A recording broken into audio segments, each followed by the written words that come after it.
Kitchen Beaches. Hello, everyone, and welcome to the inaugural episode of Kitchen Bitchin'. My name is Soul. My fellow co-hosts are I am Schwug. It's your boy, coming at you live. not live. ya boy, shiboy. Shiboy. I said Shiboy. shiboy. No, I just want the audience to know, like, Shit specifically. boy. Yeah, shiboy. It's the triple S threat. That's who we are. It's who we need to be. It's what we were born to be. So, this is the inaugural episode, so there's going to be a lot of fuck-ups that I can already see a mile ahead. Yep. There's going to be a lot of brainstorming. Mm-hmm. As we're talking, we're trying to figure this shit out. This is like the pilot episode 0 type deal. So, Don't get your hopes up. yeah, don't get your hopes up.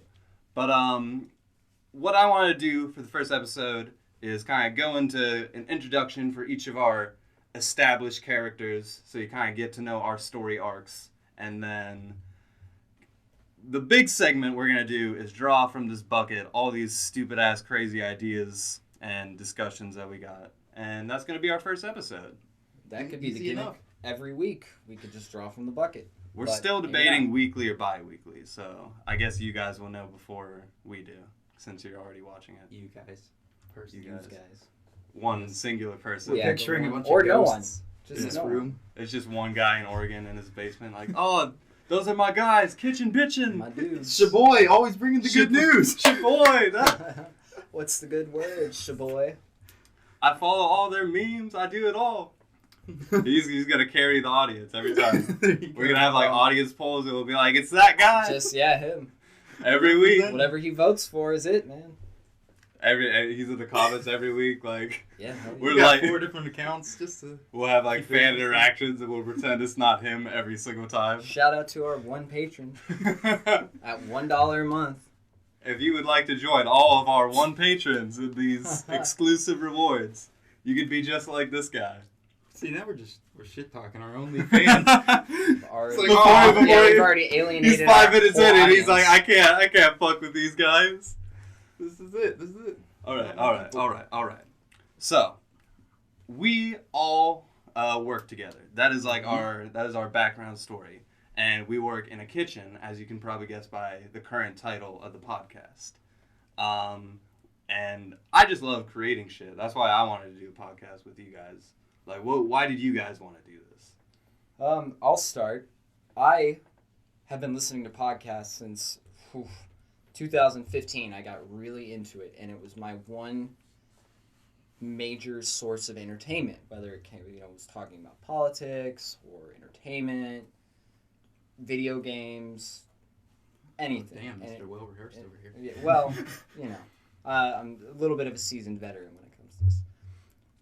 So I want to do it just for the fun.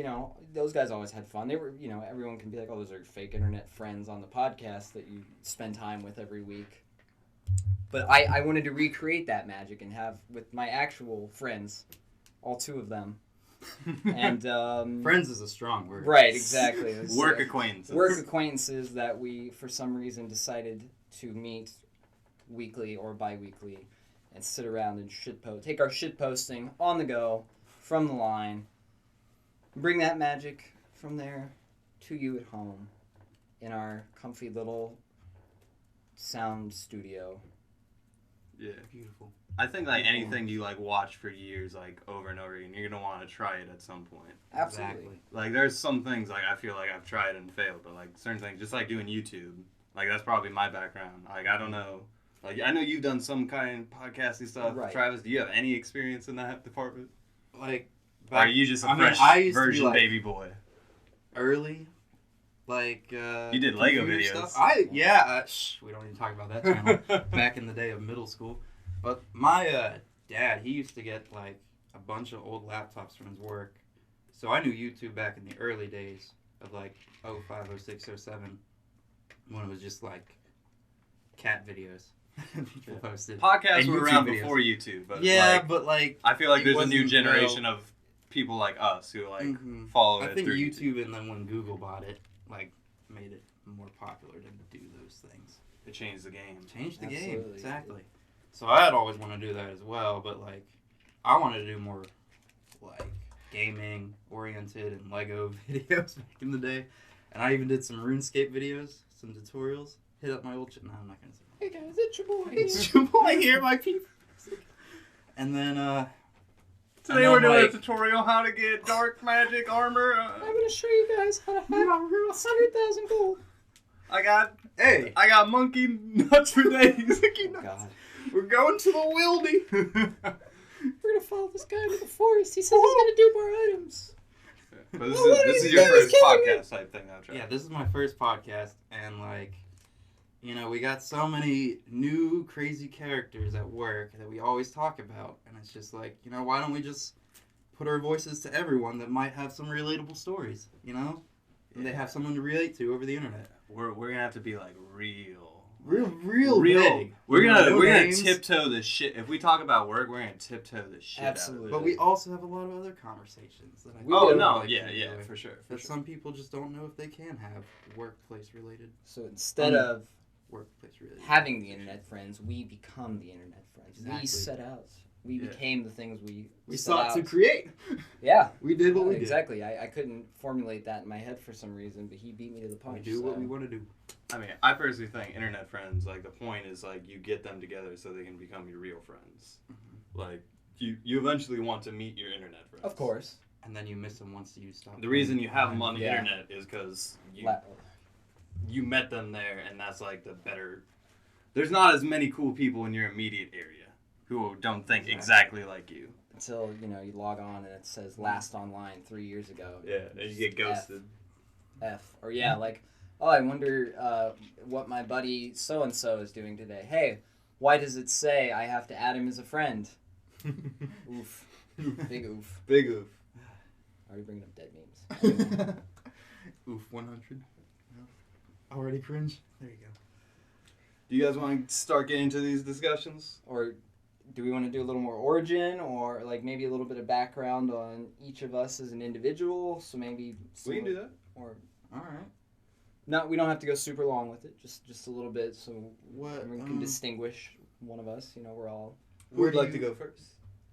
We should start with the host. Yeah, but the main host for right now. Week. I never agreed to be host. You said at the beginning. Well, I did kind of thrust. It was thrust upon me. I didn't say oh yeah, I'll be the host. I did say we could rotate every week with Yeah, I like that idea. The hostess. Yeah. All right. The mostess. So I'll go first. Did you have a question? I'll question the hostess. What culturally, where do you stand? The political spectrum, but culture spectrum. Because if we had a cam, you could see me right now rolling my eyes, or maybe you can. Well, feel it. We're already starting with this. Already alienating the other half, the other one listener. We have a general we do have a very broad spectrum of political views, ranging from those who do not care to those who care possibly a little too much. Yeah. So I guess it's a valid question. So I think the host cares very little. The current host does not care about political discussions, which I'm sure we will get into absolutely in depthly. But I do have pretty strong social that's what I meant. Cultural, social. Even just I guess this can just kind of lead into my origin story, which is I think even my Twitter bio is I'm addicted to fucking art. I'm obsessed with anime. I'm obsessed with movies, video games.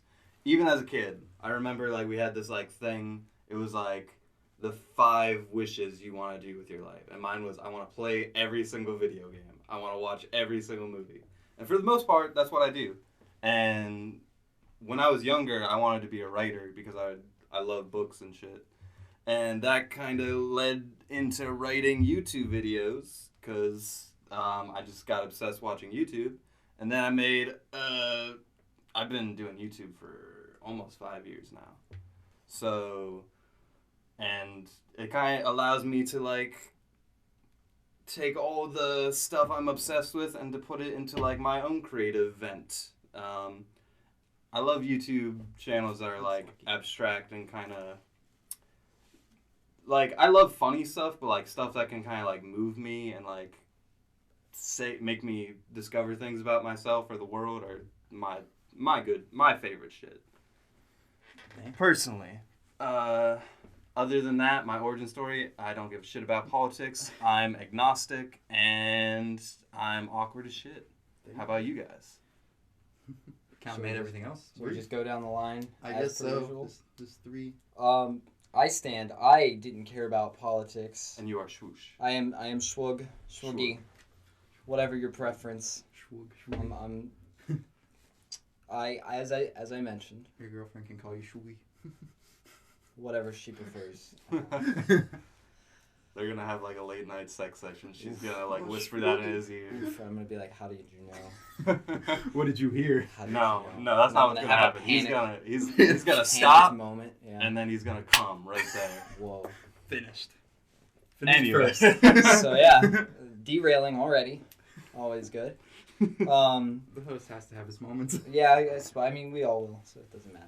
But I couldn't care less about politics growing up. I just kind of went with the flow. Both my parents, same way. They just kind of went, like a windsock. Wherever the wind blew, that's the political direction they leaned. I was the same way. I wasn't raised in an overly religious home. I wasn't raised with any religion, really. But as I got older, that's when the whole PC shift started to happen. And I was never really a fan of being told what I could and could not say. Granted, I understand there's free speech, but free speech with the consequences. I get that. I'm Workplace. Especially. totally about that. It's fine. I understand the ramifications of what I could say. However, that will not stop me from saying it to an extent. I will asterisk that one. I didn't care really until 2015. I started to. I remember very distinctly one night I was just chatting around with randos on the internet. Like if you're familiar with Omegle, it's just a random chat. Oh yeah, I know. Man. Chat relay. There you go. Basically. Pretty much, I was just Got to shift through a lot of dicks. well. I mean, if you're on the video section, yes. But That's okay. if you want to shift through those days. You can just keep watching. I mean, Swoogie, Why not? Yeah. And I just was talking to some guy that I had met, we were chatting for a while, and he's like, hey, check out this one guy. I think you might really like him. And I went and I started listening to him, and it was a very right-wing, religious kind of overtones. Not super in your face about it, but like, hey, think about this for a minute. And it kind of started pushing me more in that rightward direction, and I went down a rabbit hole hard. And that's how I got into the whole podcast thing, was I, fumbled in to one podcast after another until finally, once getting up to the 2016 election, after that it just was kind of like, all right, this has lost its fun and I don't really care that much anymore. To an extent, yes, but it just doesn't kind of become your life. It lost the fun. It became almost just a meme. But I also had no friends, and You framed that meme and just put it on your wall. And pretty much, the other day when I was going through my phone, just deleting memes because I thought I was going to have to upgrade my phone, I had my Meme War Vet 2016 election badge that I had to delete off there. Because I was like, this is unapplicable anymore. I can pass this on to one of you guys, or just get rid of it altogether, and I just got rid of it. Yeah. But the long and short of it, I come from the West Coast. Agnostic, as Soul said. I thought you lived here the whole time. No, I'm from the West Coast. Where exactly? Because I know you told me. Nevada. Yeah, I'll that's say right. is that. Were you near Vegas, or were you just... I was. Not that near. Maybe an hour or so drive. So you have coordinates to Area 51, is what you're saying. Yeah, he's the one. I'm Or not, you know the good confirmed- brothels. Well, neither confirmed nor One of the denied. two. It's Either- it's a either- spectrum, and it's no, Either there's or. no I middle was ground. too young to partake in either activity. Damn. Too young is Dad. I gotta talk to you, Dad. subjective. It is too young. It's just a name in China. My thighs there. That drum roll. Yeah, as he said, Soul said, agnostic. I just trying to live my best life, man.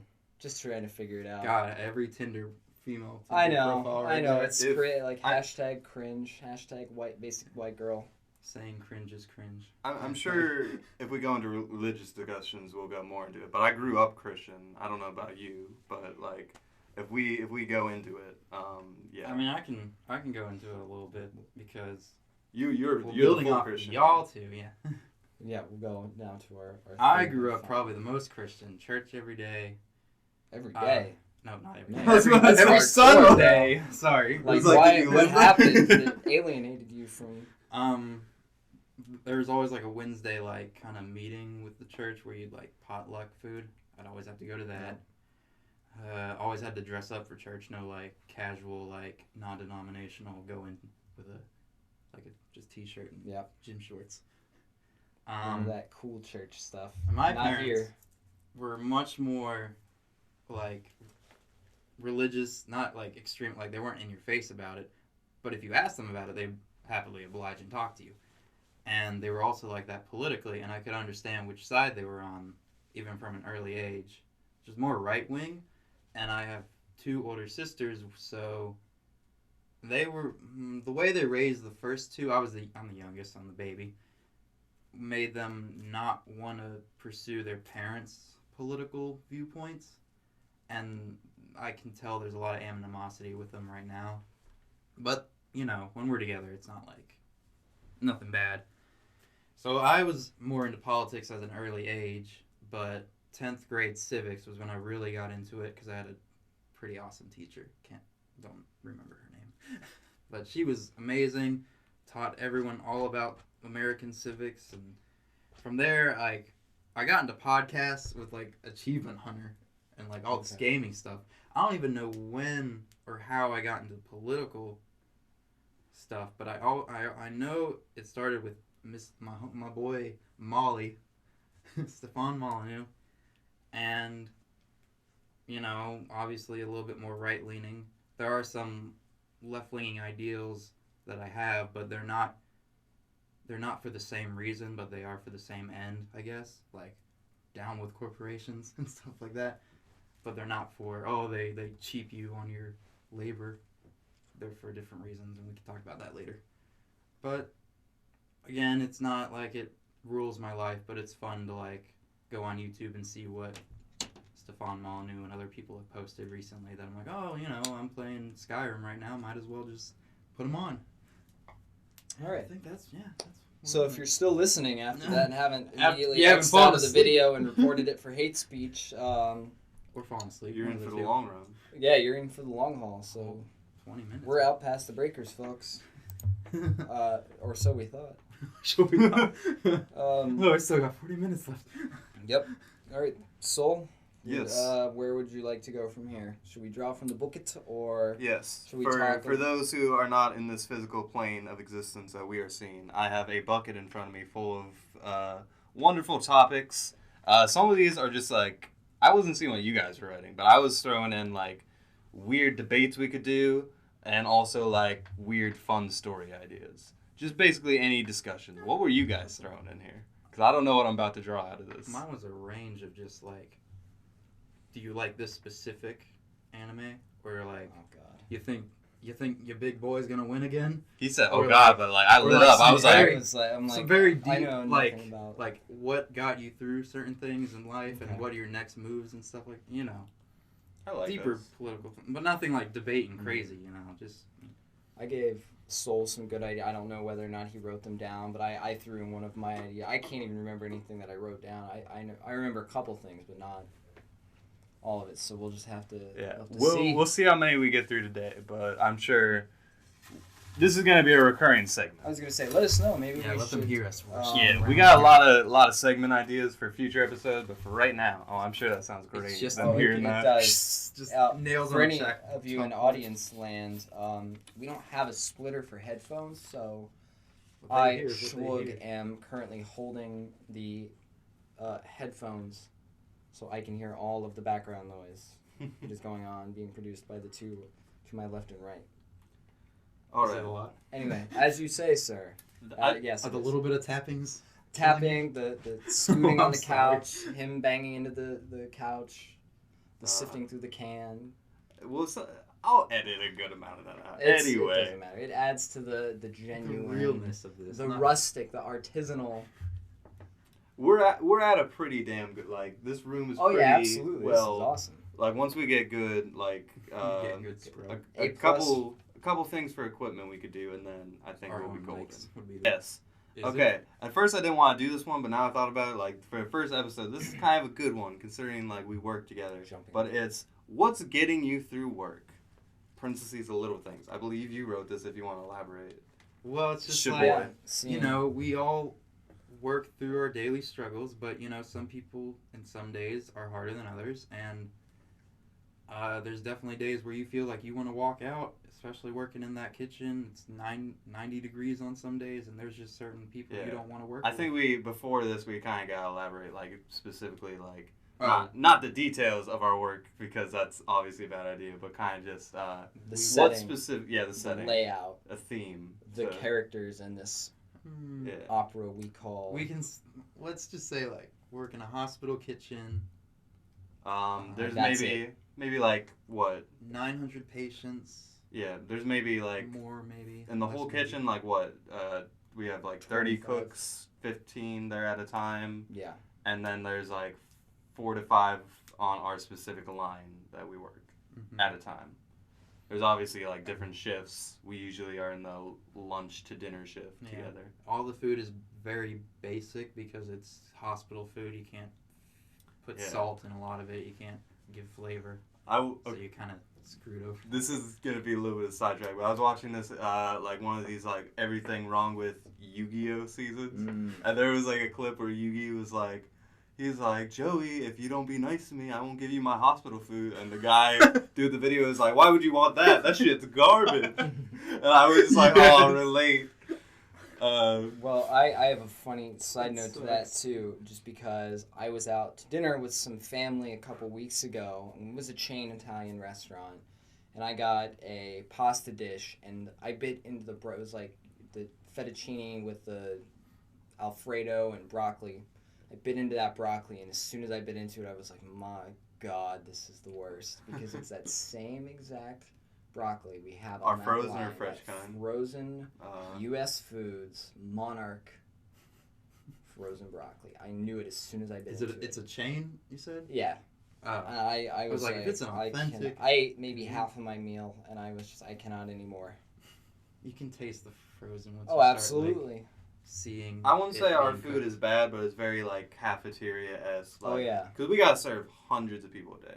Yeah, it's high school, middle school cafeteria. Pretty much. Yeah. Even And the ones I went to had better food than we And did, it's- but still. it's a very like corporate entity. Like it's not like most kitchens where if like my last job, if I had a good idea, I could implement it and like go into the recipes and do all these certain things. Like no, if you wanna like do something go out up of the order, chain. you gotta fight the system.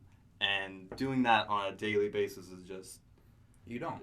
yeah, exactly. You just let it.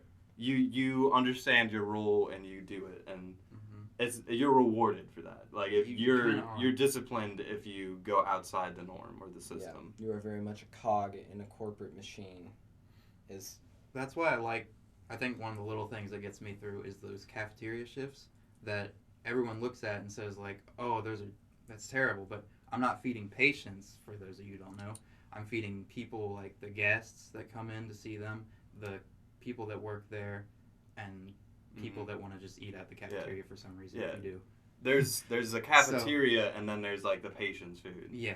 Like There's two occasionally separate you areas, feed the cafeteria. Occasionally I do that, and they give you a recipe, but you can tweak it a little bit. Instead of steaming your green beans, you might want to roast them, but with the same seasonings, and that just brings it that extra bit that actually does. It gets me through the day because I know I'm making food that I would want to actually eat rather than just food that they slop on a plate. A little more creative control. And I think that was one of the things that when we actually, we had recently shifted over to a new menu not too long ago. And a couple months ago. yeah, Yeah. well, all things considered not too long ago. But, Relatively in the... we 80+ were years of practicing, hospital. like, putting all that stuff on the plate. Like, that was probably the most enjoyment that I had in that place was actually, it was placement, 5 minutes of my day I spent arranging a plate of food. Granted it was crappy hospital food, still frozen fish, whatever. But still, that was probably the most enjoyment that I had in that frozen kitchen. fish Today. heated up in a Mary chef. Instant mashed potatoes. For those who don't know, that's like a tiny little oven that like they Microwave on use at steroids. Subway to heat the sandwiches. Pretty much, yeah. But we're heating like French fries and a bunch of other random Salmon. things. Yep. All these types of fish, Philly chicken. sometimes. Yeah, and when Crab we say cakes. new menu, we changed everything. Yeah, Like, it was a complete shift. The whole system, like because I've been there like a year and a half now, and from when I started, like it's a completely different job. Like it's the same idea, but like on terms of the food we're making, the equipment we're using, the people who are there, it's day and night. Mm-hmm. And the thing he always says, Shaboy always says, the more things change, the more they stay the same. Yes. There, in the kitchen, other people that work in kitchens will hear like the term sandbagging. It's where you basically cook a bunch of food ahead of time to prepare for the rush that you know is coming. Which before he goes into this, I don't want to say every restaurant, but a lot of restaurants do this. A lot of places do this, but like specifically for us, we're cooking again, hundreds of people a day. So in, like 2 hours, you have to cook 900 plates. Basically. Exactly. So like 5 obviously, people doing that. if we're cooking, it's not actually like sandbags of like it's gonna sit there for 30 minutes. It's gonna sit there for 2 minutes and immediately get put on. It's gonna keep its temp and everything. It's just let's put the caveat there. Until you throw Side note. There are certain people though who will just leave Yes. a grill full. We don't have to talk about that. I was going to say, or until you throw out the quesadilla that I made that literally was hanging, and you're like, nah, you don't need this. And I You turn didn't around need and it's it. in the trash can, and I'm like, why? It was Look, there it's for up 15 there. minutes, and I had to throw it away. Okay, a side note, I had a coworker back when I used to work at another kitchen who worked in a kitchen in Colorado on a ski resort, and they cooked burgers, pre-cooked them, and then had them sitting in a big stock pot of water, like we do, but like for like an hour, and like they would serve it, and it'd be a $15 burger. Yeah. And it's just basically a frozen burger for $15, and and like sometimes it wouldn't sit in the water all the way, so like half of it was burnt and dry, and then the other half looked good, but because it sits in water, it actually draws out the moisture that's supposed to be in there. There's such a like a spectrum to sandbagging. Like it depends. Every item is different. How long you keep it is different. Even like I worked at a burger place that like it was it wasn't frozen. It was fresh meat. It was like $6-7 for a burger, but I remember it actually like won awards for like one of the best burger places on the East Coast because like even if he was sandbagging, because of course you would, you're a burger place on the beach, you're gonna sell a shit ton of burgers. Yeah. But he would like keep it like at least like in like Worcestershire sauce, and like he would put seasonings on it, just like little things you can do to make it better. But like again, we have a lot of certain characters who would just be like, it is what it is. Yep, send it up. Like when in doubt, send it out.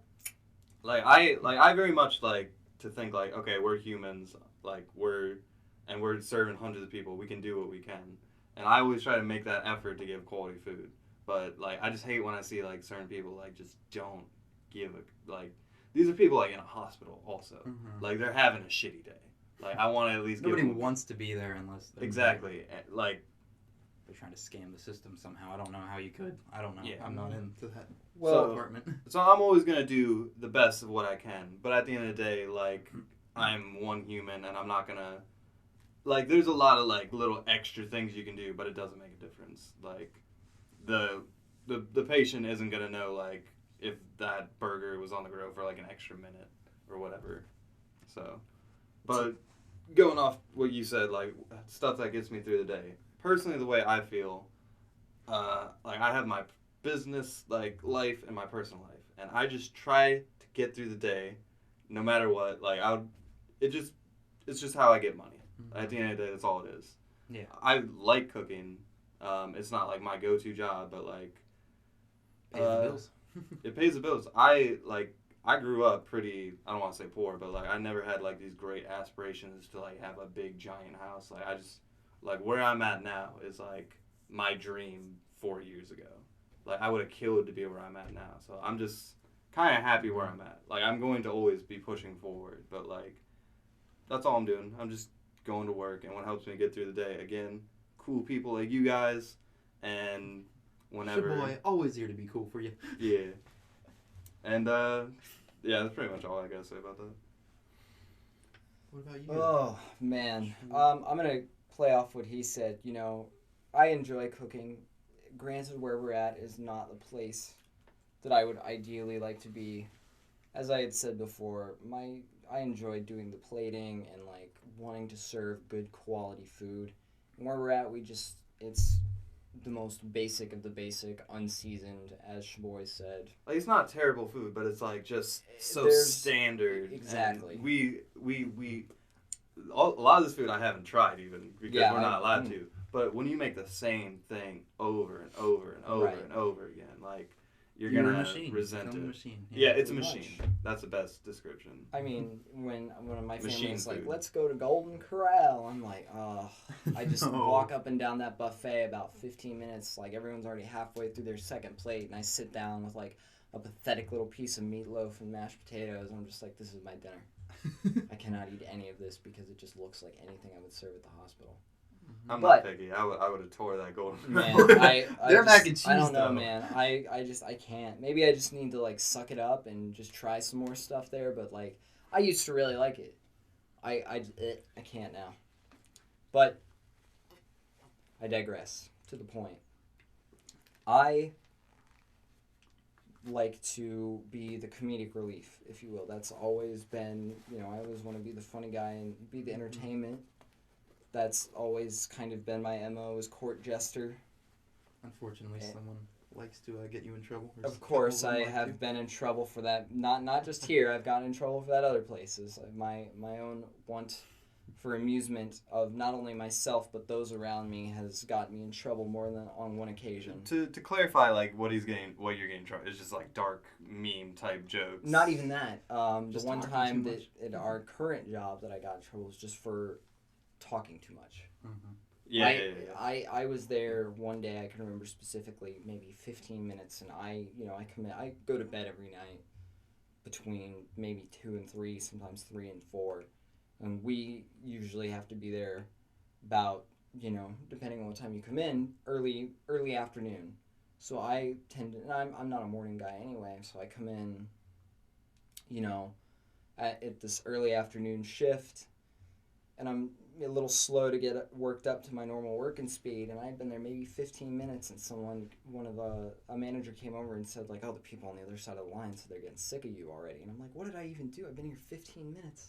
I haven't even said anything hardly to anyone yet. I remember that day. Yeah, and I I think I was was on like, grill what just the like- hell, man? I just saw you get pulled And I aside. had Chef pull me aside one day and be like, oh, some people are saying you're talking too much. And I'm like, what? Huh? I was like, okay, sorry, I can't help it.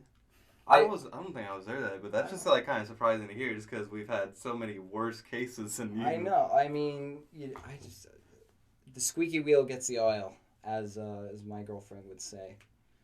But that's what helps me, not only making it entertaining for those around me, but keeping it entertaining for myself by doing those things.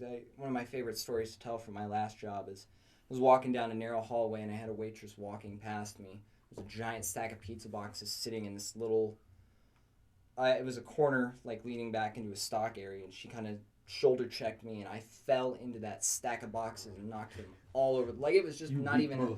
It wasn't even like a hard Pussy shit. shoulder check. It was just like she tapped me, and I just threw myself into these boxes without even thinking about it. And I'm laying on the floor amongst all these boxes, like I'm seriously hurt, and everyone's like, "Oh my God, are you okay? Are you okay?" And she's freaking out, like, "Oh my God, I'm so sorry." And I'm just trying to keep myself composed and from laughing. It's like, get up and be like, "No, I'm alright," and be like, and I just put all the boxes back, and it's like nothing. Like, so I can't do anything like that there because I feel like I would actually get in trouble for something like that. I've wanted to do that. Believe me, if we're like running low on like some, like I've had the thought cross my mind, like I'm carrying a stack of glass plates back to the line. Like, what if I just tripped and just let them all like stack That's of actually a 25 fear of mine, glass though. plates.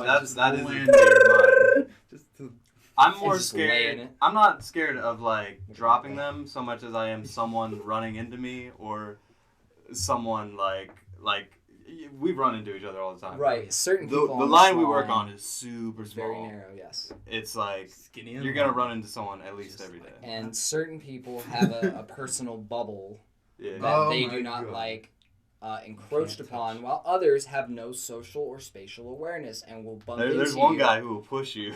Oh. Like he'll be like, "You're in my way."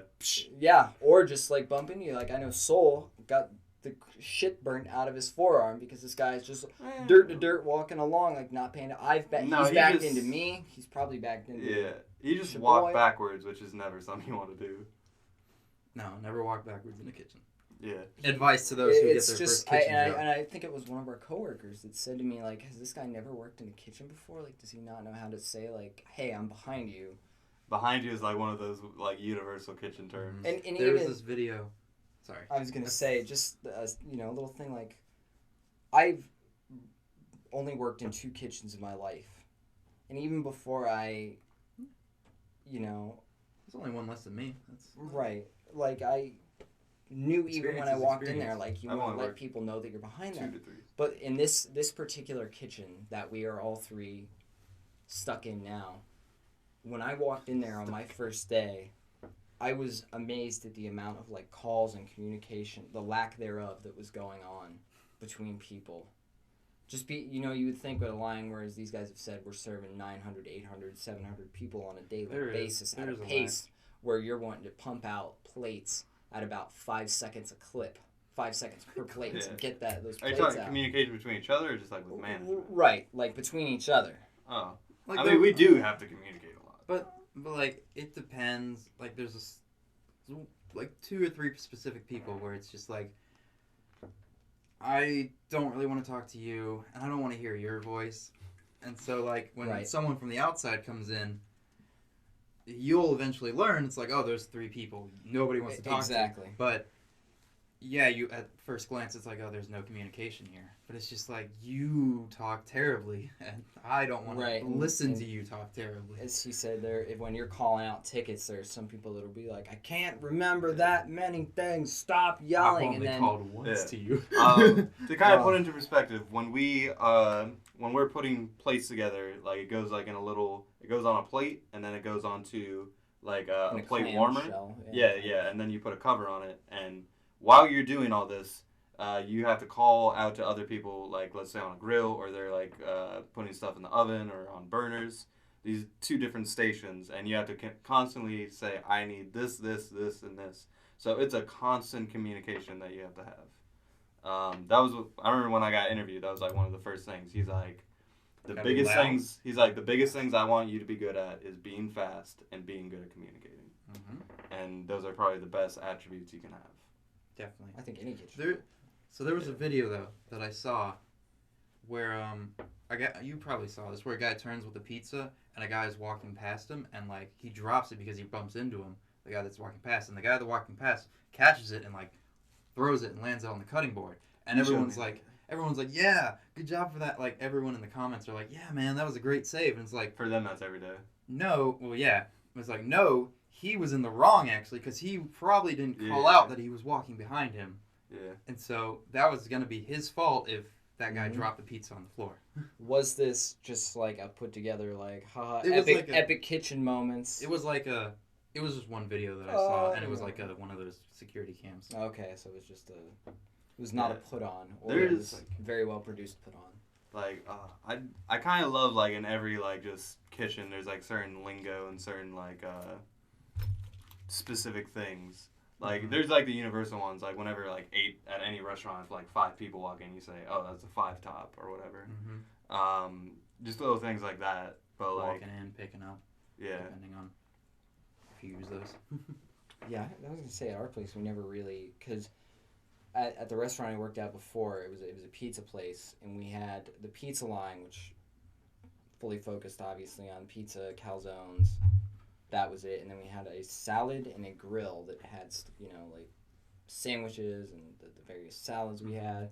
And all we would really have to know is the communication between the person working the oven would have to tell the expo person that, hey, I'm putting this pizza on, because our ovens were upwards 600 degrees, on these little screens to keep the bottom from getting too burnt. and we'd ask them like, okay, is the medium roni going on the screen, or that oven guy would tell you the medium roni is going on the screen. And you would tell those two guys like, okay, you could fire a ticket, $4.75 now, but. I slapped my thigh. So, any final thoughts on what gets you through work on a day-to-day basis? Knowing that it will end eventually. That's It will probably all- the best One way day to we put it. will all die, and we can finally be free of this hell. Knowing that I'm getting paid is what gets That me too. through. It sucks that it's not like, oh yeah, I'm feeding these patients, I'm having good, and it's just like, I'm getting paid. Yeah. I'm gonna make it back. Exactly. I mean, sometimes the moral compass does kick in a little bit for some of us, where we're like, we can kind of. But when or it's a maybe- good day maybe with a not good him, crew. No. Yeah, that too. But I also, like, a part of me, like, I remember when I first started working there, like, I remember I sucked at first, and I was kind of, like, missing, because before I was, like, a semi-manager at the place I was working. I was like, I kind of felt like I had, like, a role in a place, and I felt like I was really good at something. And I remember when I You're a moved, cog. then I started working there, and I was like, I'm just a piece of machine. Your first day, man, was probably your worst day. I felt like my first month was awful, but like I remember, like that just those first couple of days, kind of just being depressed because I was like, man, because it's like your title, like who are you? What do you do? It's like, I am bad at this thing that I hate doing. And there's a depression to that, but like, I feel like I'm kind of at a point now where I'm like, I do kind of have a role, and I get like a slight self enjoyment out of like I like the fact that like if anyone's like happy, like like he's working today, I'm happy. Like if I can do that for somebody, then I'm happy. Or if like I can take relief off somebody, that kind of stuff, then I'm happy. I get a self joy out of that. Yeah. I'm really trying hard to tiptoe around the actual like true examples and like use names just so like because $100 a month on the Patreon will get you access to that content. Yeah, so that one person in Oregon. Yep.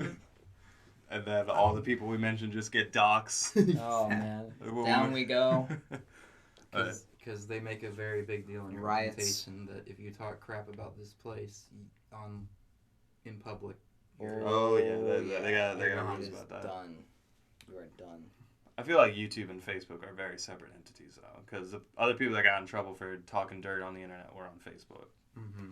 We're not announcing it to our families like what a Facebook post does. We're making art and content for people. Mm-hmm. Anyway, I think we got time for maybe one or two more things out of the hat here. Yeah, shall we draw another one? Let's do another. This one was yours? The Slowmotion Suicide?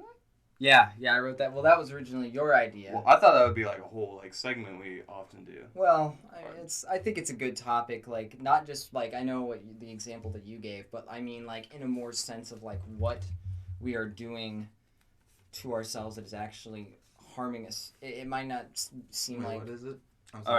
Like drinking or. Yeah. If anything, let me kind of introduce it because I think we can do this. We'll let him. So. I'm completely ripping this off in our podcast, by the way, but it's called the Slowmotion Suicide, and it's just what have you been doing to try to kill yourself lately? And it's kind of like a little self-infliction, like oh man, I've been killing myself by going to the beach every day this week because I'm a crazy person, and now I'm a fucking alien because I'm so red, or some stuff like that. Or it could go like more introspective, like if you got anything like that's just bothering you. True. That is slowly killing you. Okay. Yeah. I think working on this line a little bit earlier. Working on that line. Is that what's slowly killing you? Is the thing that is slowly killing you. Why Is it is the it line, slowly or is killing it like the people that we work with? I mean, I think both you said things. like the work is on. Well, you got a more personal thing going on right now. Right. Well, that too. But I mean, overall, I just think that the amount of work coupled with the people. Some people. It's very specific people that we can't name. Maybe if I Maybe actually went to bed and got like a good night's sleep and ate a breakfast, I might feel different about it. But I don't. Man, I ate breakfast today. I felt so good. And I don't plan on First time in like 2 months. Got I know, right? Well, since weird flex, but okay. Yeah, since I wrote it, maybe I should start. Yeah. Because I had an idea when I was writing this down and tossing it into the bucket. of what I could say. I was saying this to someone the other day, but I'd say the thing that is slowly killing me. You got it. 1, 2, 3. Anyway, this thing that is slowly killing me is complacency. And why I say that, before I had my current girlfriend, we have been dating for close to 2 years now, I was in the gym every day. Every day I was, eating well. I had my meals planned. I had, the chicken, the brown rice, the green beans, or the broccoli. The salmon and the meat. All that stuff. In the Mary Chef. No, I don't own one of those. Pick it up. Every day in the gym. Clean it out every day, too. Hour and a half, 2 Oh, hours. God. Feeling good, looking good. Good state of mind. And then when I started seeing my girlfriend, that just kind of, I wanted to spend more time with her than I wanted to actually spend in the gym. And just thinking, I was in a hard place. So while I was also, the reason that I had all that time to go to the gym is because I was living at my parents' house still. Just because I had just only a part-time job. I had a degree that wasn't really giving me much in the way of job opportunities. Mm-hmm. And I was just okay, I guess I'm just okay sitting at my parents, because every day it was I wake up, go to the gym, go to work, come home, play video games, go to bed, rinse and repeat. It was that complacency that I was comfortable. My parents didn't mind. We came from upper middle class. They didn't mind that I was staying there. I didn't have any particular reason. I had a buddy who was also my age living with his parents, and I felt kind of bad about it. I was I don't want to live with my parents. What am I going to tell girls? If I was able to do What are you that, building then your I would have bod done for? I was hanging out with my parents every day because I lived there still. that. If anyone has that opportunity and they get along with their parents and then also are trying to save money and do anything, you're just Right. smarter by doing that. If I you have a completely good, agree. I wasn't doing that though. I was spending all my money on bullshit all the time, so I had no spare money every week. And also, I wasn't making a terribly huge. you're going amount to of money. school also, which is kind Well, of its this own was entity. post school. I Oh, was really? going to school for a time, but this was probably 2 years after school. Okay, never mind. So I was just spending. I was only pulling in maybe $500 per pay period, so I wasn't making a huge amount of money to support myself. And as I was saying, I had a buddy who was in the same situation. He was going to school, but he was living with his parents. Parents, upper middle class family, they lived down by the beach in a nice house and all that stuff. And he's just why am I going to make myself uncomfortable trying to go to school, working a part-time job, and living in a shitty rundown apartment? I'm not going to do that. I'm just going to stay at my parents where I can sit and I can play video games, I can eat all the food. I don't have to worry about a damn thing. And I was that's a good idea. I also will do this, although I will be alone because I don't look nearly as good as you. It's amazing But how that That clock does eventually have to run out. Oh, absolutely. For everybody. And I got very fortunate in the I fact don't know. that You seen Arnold? Wow. You seen Sylvester Stallone? that my girlfriend had her own place and kind of had her life established, so I could Gets I'm drop gonna kick get a and lot barely nudges. yeah, a lot of shit for saying that I just kind of I'm not leeching off her because I'm contributing to a household now, and I'm doing the cleaning and the cooking and I forgot about one of the things I posted. oh boy. Doing the cooking and the cleaning and adding to the household, my share of the rent and all that stuff. But I've found myself falling back into that complacency where now I'm working an 8-hour day. I'm eating like shit again because all the food we have there is not exactly for a hospital. Is burgers, fries, hot dogs, fried chicken. I mean, you go out there and you see the the people that work there that are just Yeah. have eaten that for nonstop for and 7, 8, they're all 10 years. diabetes, overweight. I mean that if you want to get conspiratorial, it's. I mean, the nutritionists, they're all fit and can be anything. Oh yeah, Like- well they know they but, bring, the they bring all normal, their own lunch. I have 2 kids and this is just a job. I was gonna say They're- you want to get down They on the don't care. conspiracy, kitchen bitching after dark conspiracy of so the hospital that we work at will reduce your insurance if you have a yearly physical and do it through the hospital. If you have pre-existing conditions like diabetes or you smoke, that will raise your rates. And so, like, as I said, conspiracy, kitchen bitchin' after dark, they're feeding people the food that is keeping them overweight and then causing them to pay higher premiums to the hospital. And then also, I think it's you have also to pay for the food. That Exactly, so you're continuing to feed back into the system that is slowly killing you. I think it's also Man, a big there's part that a lot of that food is cheaper, and a lot of the part is demand. Unfortunately, people just want cheeseburgers. Yeah, and they do. I mean, every day, like, I work 4 days in a row.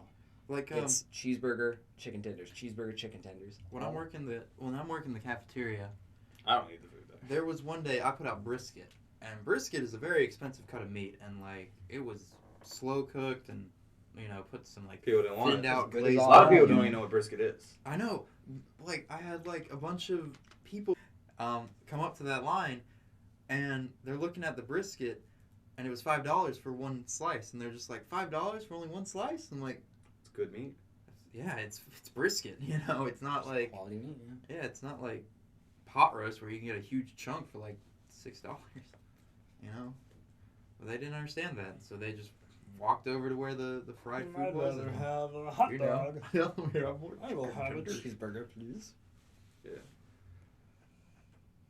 It's crazy. Like what has slowly been killing me lately? Well, I mean, you can finish whatever thought you were going to start. I was there. gonna say, like, I it's- didn't mean to like 'Cause- throw that on you. Because I did grow up, like, my dad, like, one of his many jobs was a cook. And I remember him being, like, kind of the cook of the house. And then my parents separated. And my mom was much more like a single mom who's working all the time, trying to raise two boys and a teenager, my sister. And, no fault to her, but there was not, like, quality meals. There was a lot of TV dinners. There was a lot of... Like, I didn't really get into cooking until I was much older, but, like, a lot of people, like, if I didn't get into cooking, I very much probably would have just been ignorant to, like, not only what am I putting in my body, but just, like, the mechanics of food and, like, what it does to you and just, like, different types of food and different types of meat. Like, I remember, we joked about this before, one of the people at our job didn't know how to, like, make scrambled eggs. oh my god, yeah. So just there's a bunch of people out there who will probably eat eggs over and over again, but don't know how to make a over medium egg or a scrambled egg, and that's not necessarily their fault because they probably just order food every day or go to restaurants once a week and then will It's convenience. get delivery. Yeah, they'll have such convenience, and I remember a part of me, like when I was a kid, I remember thinking, I'm like 7 when I was thinking this, when I was thinking like, oh, fast food can't be that bad for you because like everybody eats it, and if it was that bad for you, eventually someone would stop it, right? No. Like, that's one of the parts of growing up. Like, once you get older, you'll just be like, yep, everything is fucked up. People will trade convenience for quality 99% of the time. Yeah. Best bang for your buck, but they don't know if it's even the best They bang. don't care. They don't care if it's the best bang anymore. As he was saying, growing up with like that, I grew up with a lot of, like, both my parents cooked at home a lot, and maybe on the weekends we would go out for fast food or we would eat out. But it was when I started like lifting and I started thinking about like what I was putting in my body was thinking of it more as like a fuel instead of just food that I was putting in my body. Like, what am I going to put in that's going to provide the most oomph to my system, as opposed to like what is going to feed me and keep me full or taste the goodest.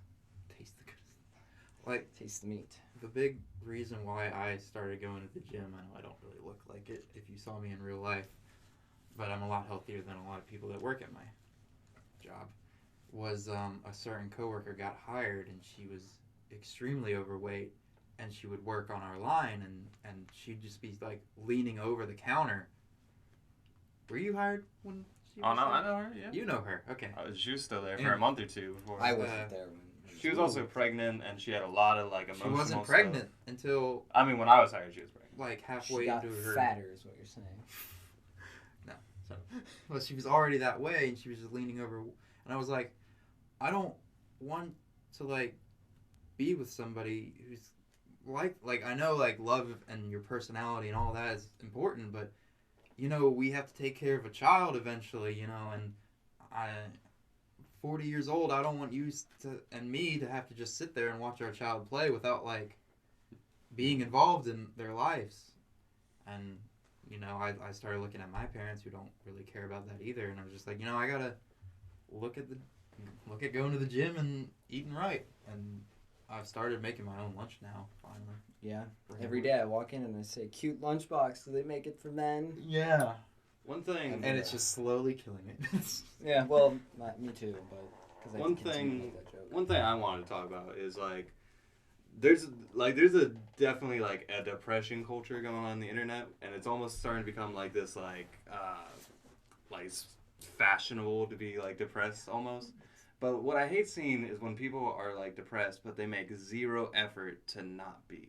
And one of the first things you can do is go outside, exercise, eat right, just like basic things you can do, but also just kind of like change the norm of what you're doing, just basic things. It's not even like exercises and go to like a gym. Just take a walk, you know? Get No. some vitamin, The most some basic vitamin D in of your basic things. you know? You know that big thing in the sky, the sun, that gives you energy? It and doesn't gave- also just sunburn you. It Yeah. gives You know your vitamin ancestors essential had to nutrient. live off of that for a long time? Yeah. Speaking of, as you were saying, depression culture, as someone who actually was suicidally depressed for a few years there in his early 20s, you know, you were saying people who just want to be depressed for the sake of being depressed. I will say that there was some kind of satisfaction that I did get out of my self-loathing. As strange as that may be. No, I feel like humans are definitely built just kind of be self-deprecating. Like people drink, smoke, obviously all these things. But like even like your body is filled with bacteria and a bunch of other things. I don't know how much you guys know about parasites or whatnot, but which is one thing I'm kind of deathly afraid of. But parasites are something like, let's say there's a bacteria in a fish, it will get into that fish's brain and be like, hey, jump to the surface and get eaten by a bird because that bacteria like is better for a bird. So like the bacteria in your body is probably like, no, kill yourself. Do it. So not necessarily that's what it's doing, but like there's a lot of cases another of like conspiracy. self-deprecating things inside your body that are Lights go chemically The making chemistry you in your depressed. brain Yeah. gets a little off. Mhm. And that was kind of what was wrong with me. Like I did get out of that, but what kind of helped me? You know, Gets I was rejected by a girl once. exercising. All right, I'm done. Yeah. I was Shut her down. exercising and doing all the things, though I was still depressed. Like, you know, I could stand there and be like, yeah, like I'd stand in the mirror and do my poses and be like, I'm looking good, I'm feeling good. But it was more to the like existential, like I'm, you know, in my early 20s. What do I have to show for it? I still live with my parents. I don't have a really great job. I am not 6 foot tall. I'm, you know, all these things that are out of suck. exactly. It's like all these things that are out of my control. 6'4", it's that your I boy am coming in. Yeah, feeling manlet, king of the manlets here at 5'9". Also, Soul's actually 7 feet tall though. I was gonna say, Uh-huh. For all How you do you know. know? Shaboy, Meet and as greet, he's length, just- length, I'm Shaboy a over bitch. here in the manlet court of Soul and Schwoogie here. But Short lives matter. yeah, exactly. Them tall girls, they like tall men. Them short girls, they still like tall men. I know. Fuck them small guys. I know that was one of the things. I was like, why? As I just said, like, why can't I be? You know, things that were out of my control, but I was still like, man, it sucks to be me. And I know I know that people in audience land are gonna be like, well, what do you mean you could say it sucks? You're a white guy, a straight white guy in his Who mid lives in 20s, America. who lives in America. Like, you have nothing to be depressed America. about. That's a nice privilege to have. But I don't want to get it's hunted real, man. by I'm gonna say poachers or it's something. real. Like, not poachers. Human poachers. Terrorists. Wow. So, Human traffickers. Human traffickers. Everything. All of them. you guys want to do one more? Let's do one another. more? I say we do. I Another. think this We're on- would probably be the last one. We're on a roll. Let's keep going. I don't know like what you guys were looking at for like time, but like, I'd say, like, anywhere an between Hour between and a half, maybe. yeah, somewhere between that, I And think. people kind of lose their interest. I had a guy lecture me on the phone.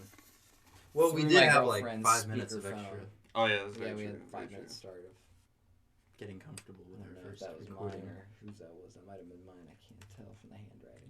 I think it's yours because it's good handwriting. I was gonna say no. Wow! This is Travis's. That's mine. Oh, is it? This does not look like the same Hmm. handwriting. Older trends you've noticed making a return / never left. I think whoever's paper should be good. Yeah. Good. Elaborate, Give an example. because Yeah. don't think I have anything to add to this, because I don't. Well, with me specifically, when I first got these glasses, my mom was with me, and she was saying how her grandfather and her father both wore these kind of glasses. Big, like, hipster-like, big square My ones. little shaboy She looks would have so said cute yours, too. in his Clark Kent glasses. She would have said yours, too, Schmoog. Yep. And they're just, I guess the style never really left. Like if you're in, like, middle school and high school, it's not cool unless you're, like, one of those gamer girls or, like, you know. Mm. But, like, after high school, when you're, like, post-college, you know, these are fashionable. But for guys, don't wear them in middle school. Yeah, I see what you're getting at, because in if you go back to like maybe the 80s or the 70s, you see these black thick rimmed Clark Kent looking glasses, and that's like when you imagine what a nerd would look like in say like 1970, 1980. You would imagine what kind of glasses they were wearing. If you say, tell me what those look like, they would probably say thick rimmed, thick lensed. Albeit yours aren't thick lens, you know. Neither are mine. I don't have the same kind of glasses that Shaboy has, but you would say probably glasses that were similar to that, and it kind of, I guess, made a return with that hipster culture fashion. Like as he said, you know, you see the gamer girls that will pop the lenses out and be like, it got kind of associated with the hipster movement as like those are hipster glasses. But, like, as he said, you know, you see, like, professionals wearing them, and it's like, oh, you don't think of them as hipster glasses because they're being worn by, like, in an actual serious fashion for, you know, prescription purposes. I mean, not just for the meme all the factor. new Supermans, Man of Steel's, Kent Clark wears these kind of glasses. Does he?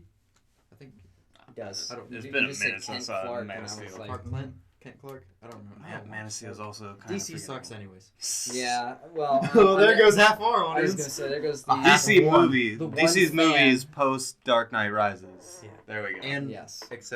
excluding Wonder Woman. I Yeah. haven't seen it. So I mean, a lot of those films are like, I don't hate them, but they're like 5 out of 10, 6 out of 10. Yeah.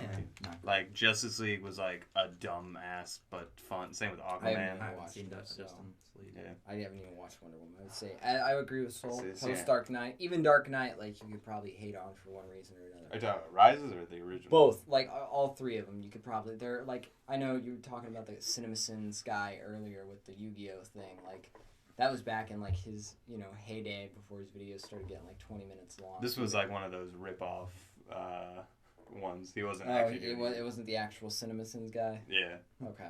Copyright. Name drops. There's a lot of like people just like rip that guy serious. Oh, and he yeah. like commented. He's like no, I don't approve of those people.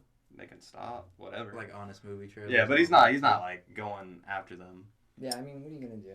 But I had some to go off of this, which is some more specific actually in video games. A trend that like died off is kind of coming back, but like if you guys have noticed, a lot of like the Call of Duty games, or even just like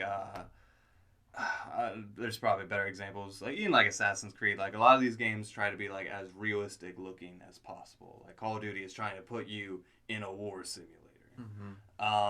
And I noticed like a lot of games back in the day, like the Grand Theft Auto's, Tomb Raider's, games that tried to look real, obviously because art direction at the time sucked, or just the technology wasn't there. Technology wasn't there. Yeah, a lot of those games look terrible now, but back in the day, those games looked great. Yeah, so your nostalgia kicks People in. thought Laura Croft was hot, and she was just like triangle boobs. Yeah, I was triangles. about to say them triangle titties, though. Yeah, but so something I noticed, a trend that's kind of coming back is more, because my big thing is style Triangle over titties. realism. Like a lot of the same games that are coming back, or the same games that came out around the time those Grand Theft Auto games were coming out, are like games Like like remastered, but like well, It's its even own games thing. like the Wind Waker, like games that are like have specific style, like Sly Cooper, like games that like look a type of way, but they still look good because they had like a certain style.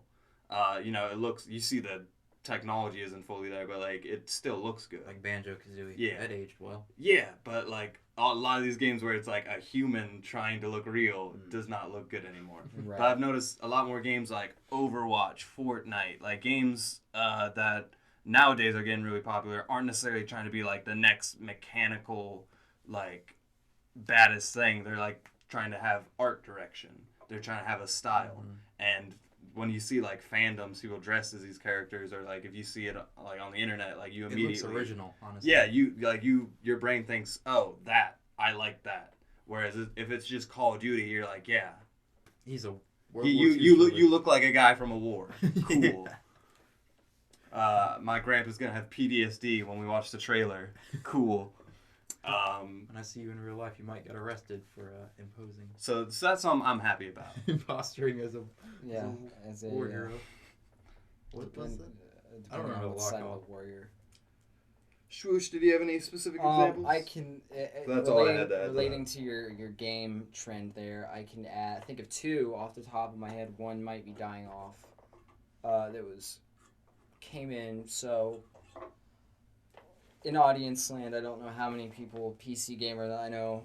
Soul is a Up and coming. up and coming PC, but as of this very moment, you are a PS4. In a way, novice, but he's got everything. I mean, I'm speaking more to just consoles in general. He's got everything. Okay, I mean, he has right. it. He does. He's got a Switch and a PS4. I don't know if you have an Xbox. I do. I don't use it, but I got it. So you got it, and you got an up and coming PC. And I know Shaboy has got the PC Xbox and the PC. Xbox.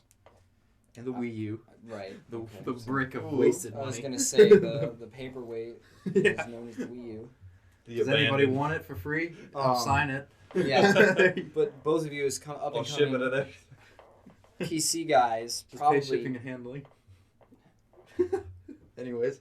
Okay. all right. Sorry. Both of you guys. Trying to get my plug in. I was gonna say my derailment is in full swing. Just like work. Our RTS games, the real-time strategies, becoming these competitive Dota-style games. Like I don't think I think you've played Shaboy Age of Empires? more. Yeah, like Age of more original Love that RTS stuff. games. Yeah. Soul, I Civilization. don't think you have so much. Not really. Well, Or- because those came out when like Windows XP was still popular. Right, and like in the he early got into- 2000s, it was like on the back when like StarCraft, like the original StarCraft was big, and like the original. If you couldn't afford to Warcraft. get on the internet, you couldn't even afford to have the PC in the first place. Right. Basically, at that time. I'm not shit talking. It's just kind of. Yeah, well, I mean, those games you could play offline, but I mean, And the only reason I had it was because when my dad's right, company upgraded, they just gave us all their shitty laptops. And I was right. like, oh, So then okay. you were like, I'll "Nah, sit I here got- for 4 minutes waiting for a video to load. Now This it's is like great, and you thought it was the most Yeah. magical thing you'd ever seen. 2 minutes. Now everyone freaks out if it's 2 seconds Yeah, of an ad. I know. But this trend of the RTS kind of going the way of the dodo and turning into a more competitive scene with games like, when I say Dota, I mean the Defense of the Ancient style game where it's usually just 5-on-5, maybe, I guess the 5-on-5 format with the towers and the lanes and the minions that you have to, working your way progressively into the enemy base. Everyone's got kind of a specific League role. of Legends and all that. League of Legends, Dota, Heroes of New Earth. There's a couple more that I can think Anyways. of. What about it? Just that I feel like that I played League of Legends for a while. I tried to get into Dota. I could never really get into Dota. I But couldn't get into those either. why So are do you these think coming back or are these dying? well, Why are they? this Why is the RTS changing to why this exactly? Kind of thing? Where did this RTS genre? How did it kind of morph into this competitive? Was it for the sake of being competitive and staying relevant, or was it just because people don't have because consoles were not as powerful back then? People just had to play like RTSs.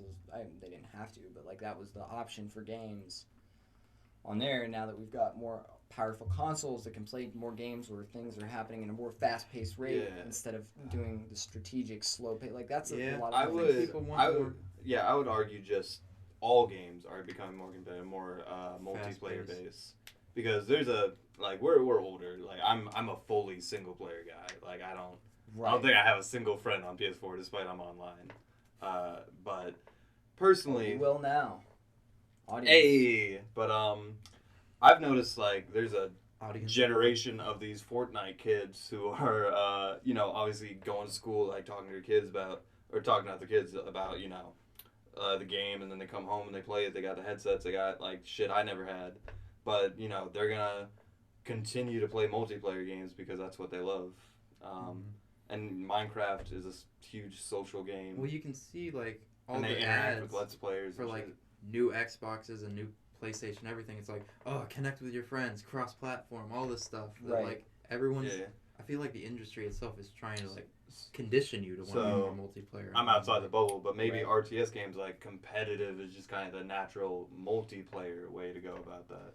Right, and you still see competitive RTS done with games like StarCraft. I know they still do, but like when I think RTS, like Shavoy said, I'm thinking like Age of Empires or Early like the Civilization old, 3. Well, yeah, that's more turn based, but like that Age of Empires, Rise of Nations, Age of Mythology, any other RTS, Even Halo Wars. the I mean, Warcraft, Halo Wars, exactly.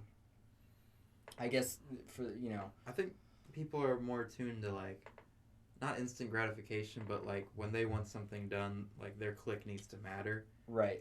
Whether, I mean, like you obviously want your click to matter when you're playing competitive like Age of Empires, but it's not as like, I don't know. Not as entertaining for an audience and I think that the whole like move to streaming and all that stuff is really I don't want to sit here and watch a guy build his base for like, an exactly hour only like to a get lot of people destroyed in don't like really, 2 minutes. like when I was learning to play Total War. I was watching YouTube tutorial because I had never played a Total War until recently, like a couple years ago. Well, you have your opinion, sir, and I will keep mine. No. When I was learning to play, like my dad had played them since I was a kid, and I just started to get into it. And I was like, I have no idea what the fuck is going on. Like I don't know. I hated turn-based games as much as I hated this Mortal Coil.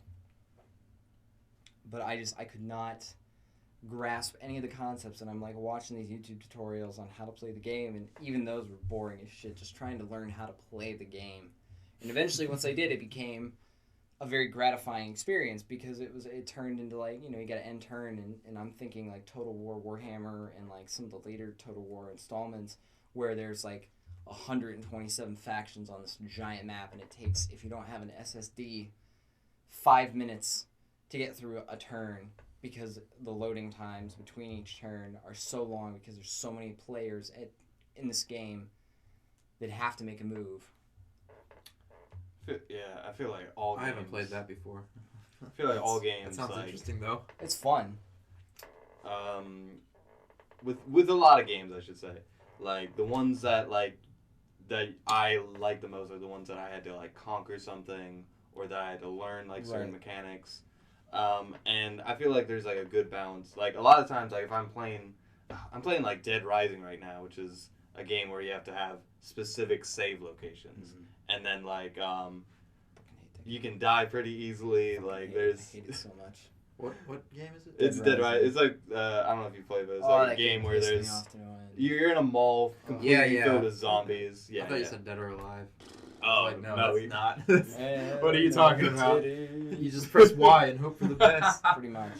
But You get Tina and she just does that high kick.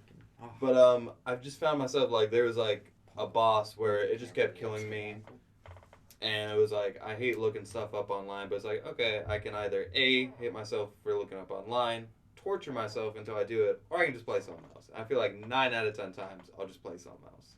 I'll play like a simple like a I don't know, like a point and click game or just some much like a action game.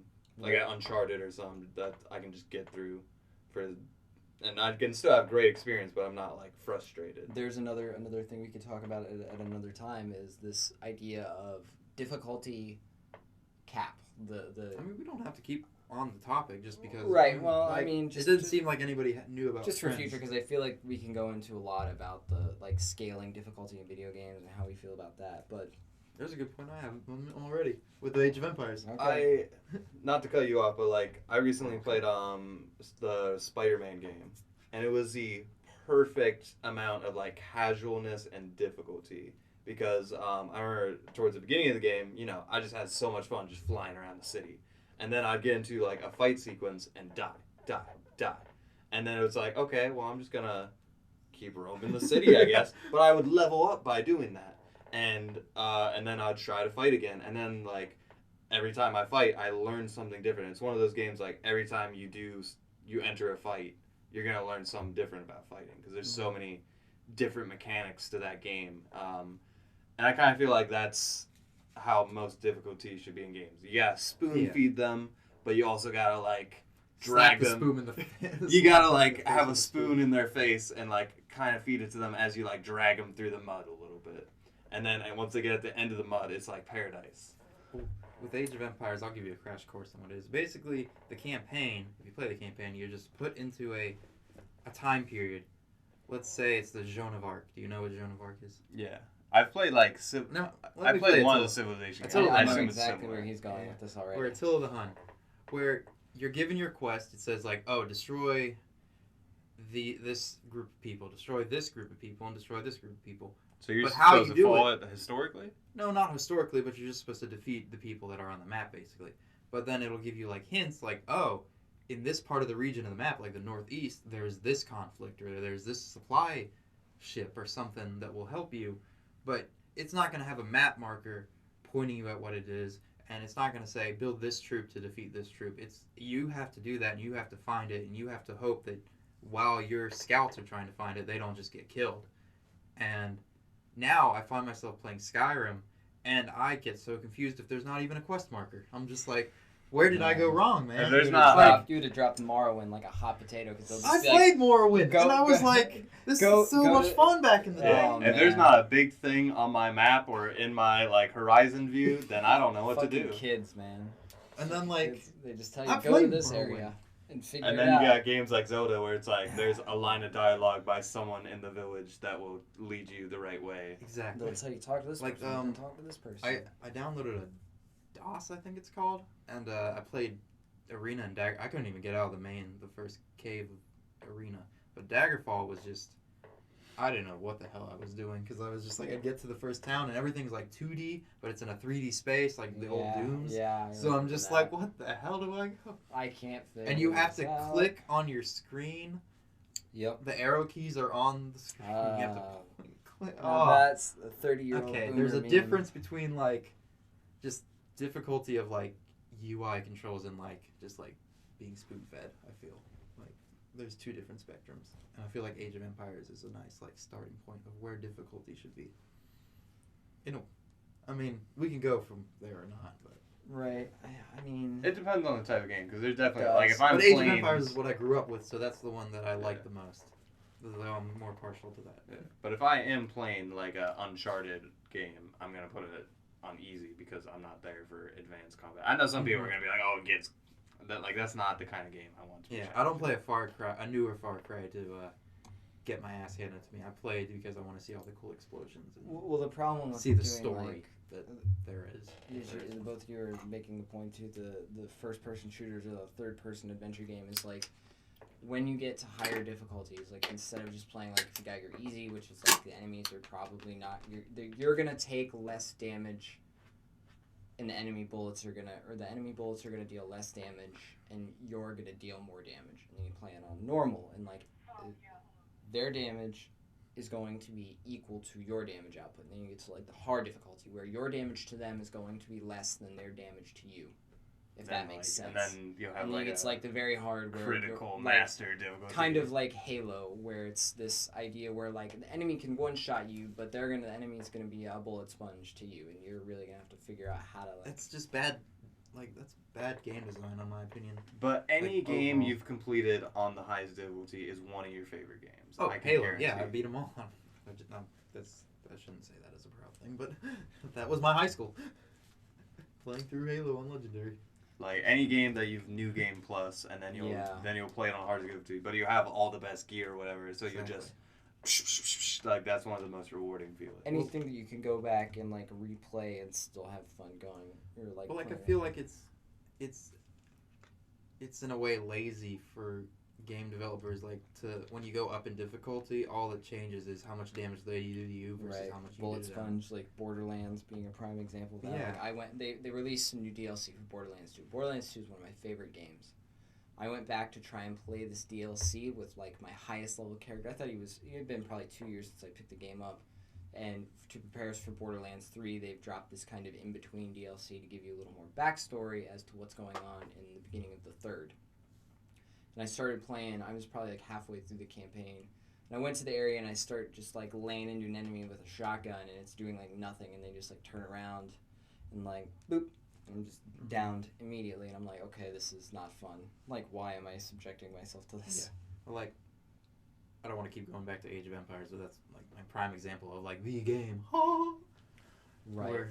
Where like you can do exactly what your enemies can do in a way. Like they obviously have their specialized troops. Say if you play as the Huns, you have the guys on the horseback that like the Huntsmen. But like the archers. As you go up in difficulty, they just become like more tactical with how they play on their side as the NPC. Like they just are quicker and are able to be like, oh yeah, send this farmer here, send this person here, send this scout out there.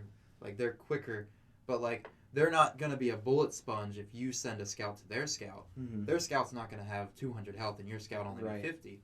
You know, they're just gonna know that like, oh, I'm not gonna fight you, I'm gonna run away and then I'll bring my other army. See, that I think that's the problem with playing like Total War on like the legendary difficulties because you have massive debuffs put against you. Like I know.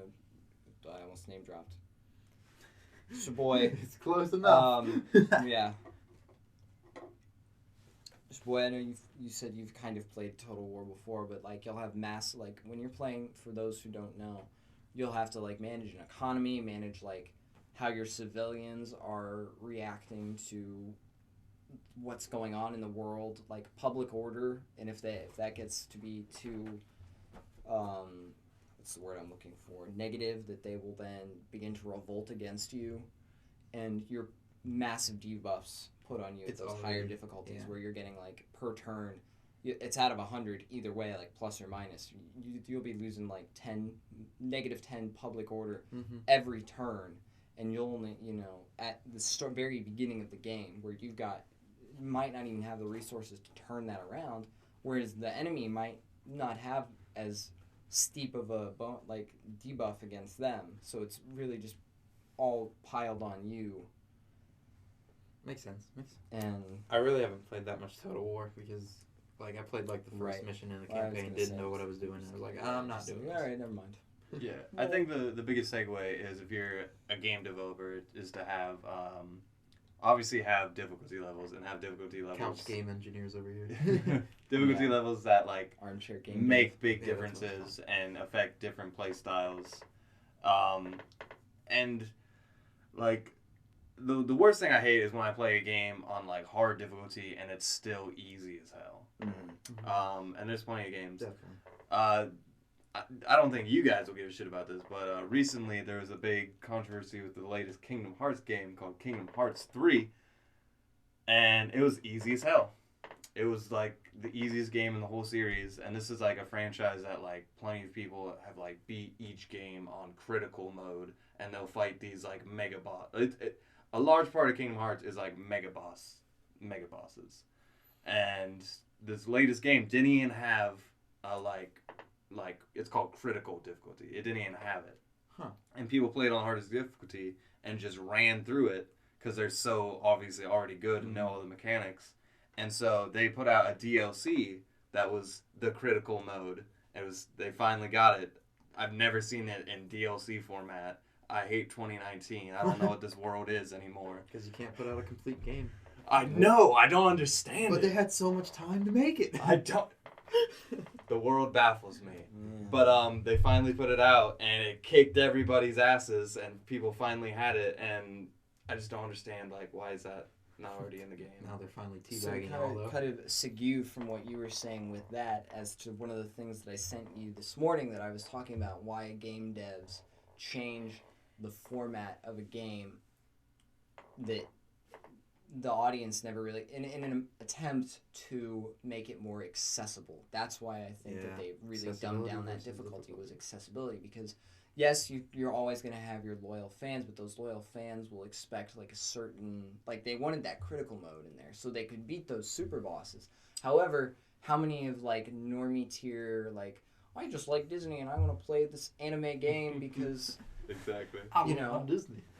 But the game that I was thinking specifically, I read a little article this morning, was this game called Orcs Must Die. It was an indie game on the PC. Oh, I love that game. It's a fucking fun game. I love that game. The first and second one, fantastic games. It's for those who don't know, it's like a tower defense, third-person tower defense game. Check it out. Totally worth the money. I was thinking of something else. Oh, well, it's a third-person tower defense game. Totally worth the money. Definitely check it out. The first two. But then when it came time for a third installment, the game studio was like, okay, let's do something different. Instead of sticking to that tower defense formula, let's try making this a Dota-style game. Turning it into a League of Legends kind of game where they've added a ton of different... Like, in the first two games, there was one... The first Does this come out after League of Legends? Yes. Okay. It's just following that same MOBA-style format. But Get the that first game... Money. Exactly. One protagonist. That was it. The League is free. Second game came I'm out. sure. I'm sure they're like starving artists over there at League of Legends. I'm sure their studios just. Oh God, no, they're Gotta get accusing that each other of microtransactions. sexual harassment. But different story for a different time. But then they released. I was all excited for the third installment of Orcs Must Die, and then I see it in the news like, oh, they're turning it into an online MOBA arena, and I was like, you've got to be fucking kidding me. I tried it. Couldn't stand it. It was nothing like the original game. It still held that concept of building traps and like trying to, kill these little minions that are orcs that don't really hold much of a significant role instead of fighting other heroes now. But the article I read this morning was the game studio that created this game is now shutting these servers down because just the lack of people playing them. This game had been out since 2016. I don't know how much money it made them. Obviously not enough to keep the servers up if they're going to just shut all that down, but why, I don't know how much the original two games sold. I really personally like them. Mm-hmm. But I know that has no bearing on how the general public received them. But what makes, I guess, it's that accessibility and that cash grab. Well, they straight up changed the game itself. Absolutely. They didn't just the cash grab and the accessibility. Let's make it more accessible. It's just, and then that's change the whole thing and hope it appeals to more people. Adding that critical mode as DLC because then the people that want to have that critical mode will buy it. Like, I don't know if it was free. No, it was free, but I honestly think the conspiracy was, they're like, you guys are hardcore fans. You're going to replay this game. You're going to So we're just going to have you go through the game, and then maybe critical mode, we want to get people's reception or, do certain things, and then we'll put it out or whatever. And it was just kind of, keep the game relevant longer. Guys, we have a new thing for this thing you already bought. Aren't you glad you spent that money? And sometimes you take things out so you can give it to them later, so they are thankful for longer. Biggest example I have, y'all didn't really play the Halos, but Halo 5 came out, and their big thing, 343, really wanted to shine and say, hey, we took it from Bungie and we're gonna go with this. Halo 4 wasn't what everyone wanted, and then Halo 5 was even worse, but they were like, what we're gonna do? We're gonna make all the DLC free, you're gonna have continuous support for the next 2-3 years or whatever, and we're just gonna keep adding modes, maps, and all this. They released with 2 maps for the Warzone game mode, and then they released 4 or 5 maps for the regular 4v4 Slayer and all the other stuff. So they just didn't deliver on that promise? They didn't deliver enough at the start, and then 9 months later, it finally becomes the game that Halo 3, Halo 2, and Halo Reach launched at, where it had Infection, Griffball, Big Team Battle, all this other stuff that Halo 5, you need 9 months to give us this, right. Couldn't have just given us at the beginning and then new ideas come in? No. See, the example that I can think Now it's of 100 that, gigabytes. yeah, is Star just to Wars have it. Battlefront 2. When that game, I've made the mistake of pre-ordering games one too many times, and this was the final straw for me. Well, actually, it was Battlefield 5, but another story for another time. You bought Battlefield 5? I know. You I was bought hopeful. Battlefield 5. I was so hopeful, Travis. I don't know why. And then I the saw next it, week, it was $30. And then the next week it was $30. I played it for 2 hours. I spent $60 on that game. I played it 2 hours. No, you weren't. I paid full. I played 1 hour of Far Cry 5 and just turned it off. I There was you like, go. this is terrible. I'm sorry. But with Battlefront Fetch Quest 2, as soon as I got into yeah, it. great, way to go. Way to go. Battlefront 2 released in a complete shamble state of a game where they had I'm sure you guys remember the whole loot box controversy of like, here's how we're doing this new, you got perks now, but those perks will drop at random and they could be any random quality. What are loot blocks? What are loot boxes? Are those like surprise mechanics? One might, a certain company with a certain 2 letters that says it's the certain, I can't remember. I mean, it's in the game. I mean, come on. They did say that these were quote unquote surprise mechanics. I mean, technically, I guess they are because I sure was surprised when I don't have a joke to follow that up with, but. I was surprised when my wallet was empty a week later. When I start losing in Battlefront 2, that's it. I'm getting my wallet. Get my wallet, yeah. The quality, you could get any range of quality items out of these loot boxes. So you could just yeah. So I haven't even bought it. Well, it was not Battle. It was Battlefront 2.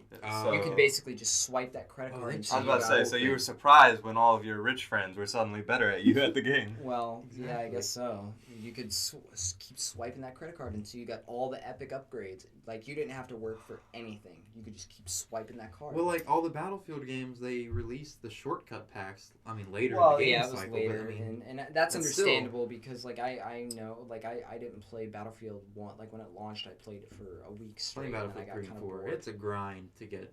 Oh yeah, stuff you but want, it's worth it. Like, I never It's felt worth it. I that love like the game. exactly. Like that's why I got Battlefield 5 because I love those so much. Like, I have very, very fond memories of sitting So you there didn't. playing Battlefield 3, listening to old Howard Stern shows. This is you. Pretty much. But as that they took the loot box mechanic out of that, where you could just keep swiping the credit card to get all the epic stuff. You really had to work to upgrade that gear. But they started adding more things as like service to the players. Like, I fully believe that they never intended to add like Anakin Skywalker or General Grievous or like Count Dooku to that game. I think that they were just trying to recover the dumpster fire that they had created. And they're like, look, we'll give the fans whatever they want. Just please buy the game, play it, for God's sake. And they're still and props to them for doing that, because with Battlefront 1, if you guys remember, 4 maps on launch. Yeah, that was. It was a complete train wreck. But as the game started to add more with the DLC packs, it got to be a lot better. Like, the best pin maps for Battlefront 1 were like some of the favorite because they were super tight, close quarters, and it made that game, it was very much Call of Duty style play, but Listen, it made that game I'm not paying 10 $60 times better. for an entrance fee to then buy the game parts that are the good parts. To get game part 1, to get, what were the Tatooine, the best pin, Death Star, all you and had to whatever do, the last... EA, was just completely remake Star Wars Battlefront 2. Just remake it. I mean, remaster there it. were a lot of Just a different remaster. things. That's all we Coulda, needed. shoulda, woulda. If and buts were candies and nuts, we'd all have a Merry Christmas. But no, they have to do But that. no, everything is a cash grab. I mean, granted, I understand. You want to make money. You want to make the most money possible. That's least amount of why- effort. That's capitalism. But, you know, you'd think having... And I know it's not necessarily the game devs' fault. It's like, I know the guys that work on Battle... I don't know them personally, but I know that they're really passionate about Star Wars. They want to make a good product that the fans like. But at the end of the day, they have shareholders they have to answer to. They have a board of directors they have to answer to. I mean, like, just look at the Bungie versus Activision. As soon as Activision left, apparently Destiny 2 has gotten a major makeover, and it's just amazing now.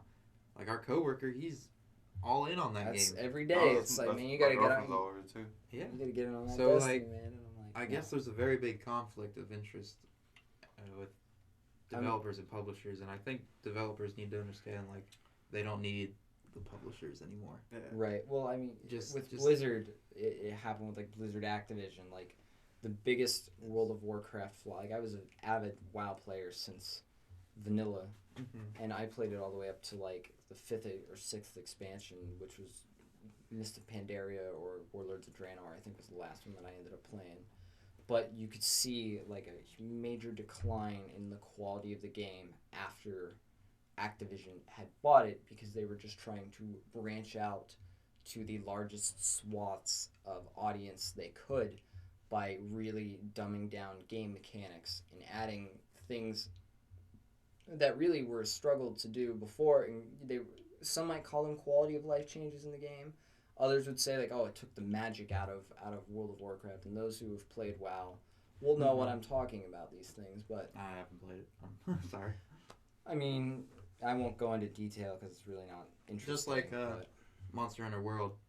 Like I've played like a lot of the previous ones, Monster Hunter 2, Monster Hunter Freedom, Monster Hunter Tri. And then when World came out, there was a lot of quality of life improvements that I'm sure a lot of the big hardcore fans were not happy about because it's like, oh, you're just dumbing it down and making it easier. But it's just like, come on. Like, I don't want to sit here and, like, waste 10 seconds getting an ingredient when I can just run by and grab it real quick. Yeah. You know? It's a little... I think they just got to balance, you know? Like, what's a quality of life versus what am I sacrificing in difficulty? Right, and it's honestly it's hard for being a game dev I'm to sure. be like I want to Like, stick to that's the original a hard formula that job. made it popular and like what people want, but also like you want it's like if we made a game and whatever game we made like is only appealing to a certain niche audience.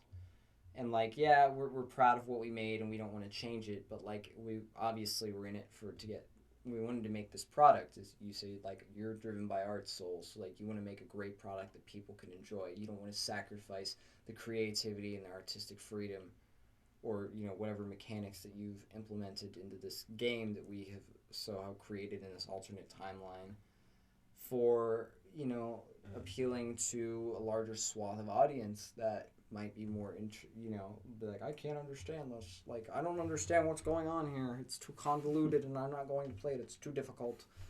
Instead of dumbing it down for those where either started out dumbed down or never make it at all is the final thought. I feel like personally for me, like a lot of these big like microtransactions don't really affect me because I play single player games and it's very much like free games and multiplayer games that it affects. But like I tried to play that Star Wars Battlefront, and it was very much when I played Fallout 76, which was marketed as a single player game, mind you. But I got maybe I got maybe less than an hour in. I was like, oh, these are the games I don't like. And then like back in the day, like I saw a meme of this where it was like back in the day it was like. Are you guys familiar with the horse armor from Oblivion? Yep. Where it was like, pay $5 and your horse can have armor or something like that. And like back in the day, that was atrocious. Like this was They were the pioneers. Bethesda pioneered DLC. Unfortunately. But this is like 2008, 2009. But they also had like, their DLC was on disc. Like they were on the right track. Like for me personally. Expansion pack. You wouldn't buy DLC, you'd buy an expansion pack. Exactly. But like they were also really good. Like there were whole campaigns or whole like whole extra factions, campaigns, content, and your level would get bumped up and all these other things. That's what to me like always made sense. And it came out like way after the fact. And when with Oblivion, there was like a whole other map you get. Yeah, Fallout 3. Yes. There was a Mothership Zeta. There was Lock. That's how it should have been. But like on that meme, it was like in 2008, it was like horse armor $5, like go to hell. And then it was like 2018, 19, whatever, and it was like paid DLC is fine as long as it's cosmetic and it's not cosmetic. It's not affecting the gameplay, and it's like what a different world we're living in. Yeah, right. But because for me, for all DLC, if it's not like actual like those types of expansions, I just ignore it. Even if it's cosmetic, even if I think it's really cool, no, because I don't support that. Yeah, I don't. I mean, the example that I could think of is like League of Legends. Like they on Riot, like League of Legends platform, they would have a like champion of the week or like champions and skins of the week that were like on sale, and you could plunk in like $5 to buy Riot coins or whatever, and get these like on sale champions. Unless it was something like you really wanted, cosmetic wise or whatever. Like it would just be like, okay, this makes no difference to me. But as you were saying, Yeah, more power to the people who do pay for those kind of things. But for me personally, like, if I was like a developer, like that would irk me so bad. Cause like even if it's like let's say it's one of the coolest items in the game, like 90% of the people playing the game aren't gonna experience that. Like I don't know how that wouldn't just eat you up inside as a developer. Right. I mean, they probably will take the money over it. Like it makes sense, but like. It's just sad that like huge portions of the games we play nowadays aren't going to be experienced because they're behind paywalls. We're starting to see a lot now of these game companies like EA started the trend with I think Battlefront 2 where they're like no more season passes. We're not locking content behind a paywall I think they did it anymore. with Battlefield 1. That's what they were trying to do. Was that? Yeah. I was going to say. I think Well, it was I think No, you could pay. There was a season pass for Battlefield 1. But there was like a Friends of season passes where you can play the maps with your friends, but you wouldn't gain anything. Yeah. You didn't get any extra items or equipment, whatever. But you wouldn't level up. I think you wouldn't like gain experience points. I don't know if you guys know about this, but the Cyberpunk 2077 is the name of the game by the guys who did The Witcher. Yeah.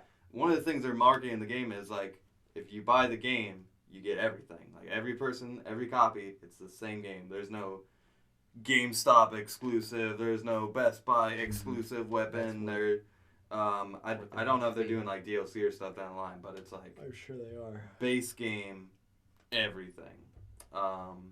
Did The Witcher have DLC? I think it did. Yeah, I never played it. So. I only played a couple like 10 hours. I'm pretty of sure it. it did though. Maybe Maybe there are think they were, huge like- expansions. I was gonna say I think they're like Oblivion and actually Skyrim decent ones. sized expansions to the game, but I don't know. But I love the fact that like even like within marketing, there's such a That's the ploy now is no paywall. there's Everyone gets the there's same. such a displace within people's minds that like you can market yourself as, hey, we're not gonna bullshit you around. Which I like.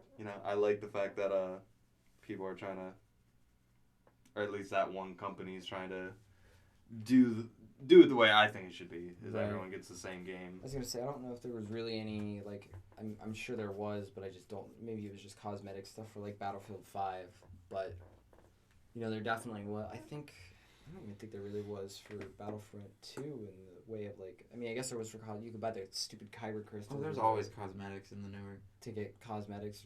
I think that's kind of what. It's like Battlefield cosmetics that is. are like you can earn them with like in-game currency. It's just like kind of thing. It's that fear.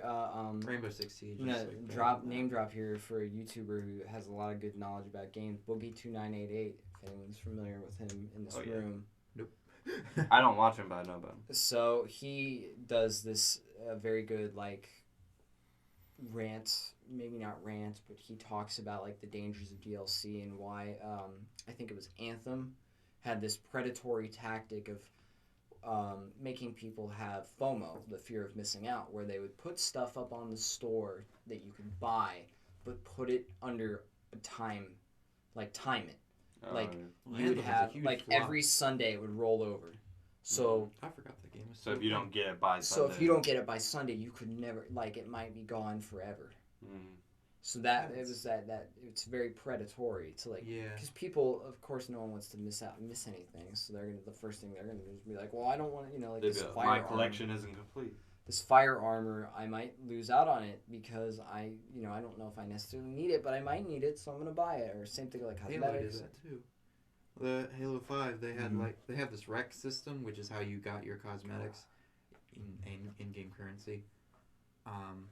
And they would do here's a Halo ode to Halo Reach, and here's all these cosmetics, and for 100,000 in-game rec points, which kind of wasn't that much, honestly. But I was doing this thing where I was trying to get road to 1 million rec points, and I'm only up to 800,000 now.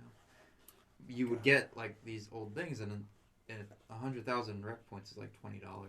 So God, I haven't played any of these games, so I'm just losing all faith in humanity a little bit. Just hear Halo 5 these. kind of was very It's things like that too, where they make the grind so horrendous that you just would rather pay the money and save the time than actually sit there. But then that's then you're basically telling yourself I'd rather pay more money for a game that I don't feel like playing.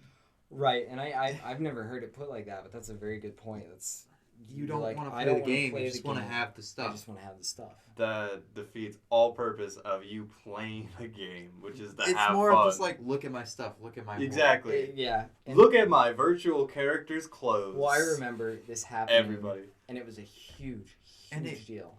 Which is I think that mentally affects like kids that are like 12 Oh, years yeah. old because they're not getting that idea of like working for earning something. They're just here. And It's then that when they get instant into the real gratification. world where they're like, wait, I can't just pay you because I don't even have the money to Well- pay you to do get my stuff. Yeah, exactly. It's funny you mention that because there's actually a psychological phenomenon Yeah. where people are losing out on this ability to feel good about what they've accomplished Or because get competitive. they'll play games and they'll beat missions, earn things in video games, and then that'll be like their instead of actually accomplishing things in real life, like buying a house, getting married, having kids, buying a car, stuff like that. They'll just play like Halo, beat the game on Legendary, and they'll feel accomplished for it. Like that's Wow. Okay. Shots taking- fired. I'm just using that as the most relevant. Yeah, I mean, any yeah. game. I I've don't- definitely fallen. I feel like I missed out a lot on high school, honestly, from just doing predatory. that shit. Yeah, personally, I don't think there's like a huge like terrible thing with that because, one, a lot of people do live the lives of NPCs and live pretty simple lives, and if they're able to feel accomplished from a video game, then all the more power to them. And a lot of like in 20 years from now, people are going to be living in fucking video games practically. So like the real world and what they do there won't necessarily matter as much. Because if you, let's say you do just play Destiny 24/7 and all your friends are there, you're trying to show off to your friends. Your bills are paid. You know, If your bills like are paid and that's what makes you happy, all the more power to you, man. Yeah. Maybe- As long as you don't hurt anybody, I don't care what you do with your life. opportunity cost. That's the big thing. Yeah. A lot of these people aren't actually happy. Yeah. Is the Like heart of the matter. like the opportunity cost is like what you could technically be missing out on. Like I could work 40 hours a week or I could work 20 hours a week at this job, but the opportunity cost of something. But then I Right. can't play my video games. See, that's the thing I had when I was saying earlier about like the gym. Like I was working this, only working like 30 hours a week, so I had time where I could go to the gym and do all this stuff. Like now, I get home, I just want to sit down. I don't want to do anything. I want to sit down and play my video games. I don't even have time to play video games anymore, hardly. So like somebody growing up, them playing video games is like that's what brings them joy and all this stuff, and that's great. But the opportunity cost is them like not going and playing sports, that not learning an instrument and stuff like that.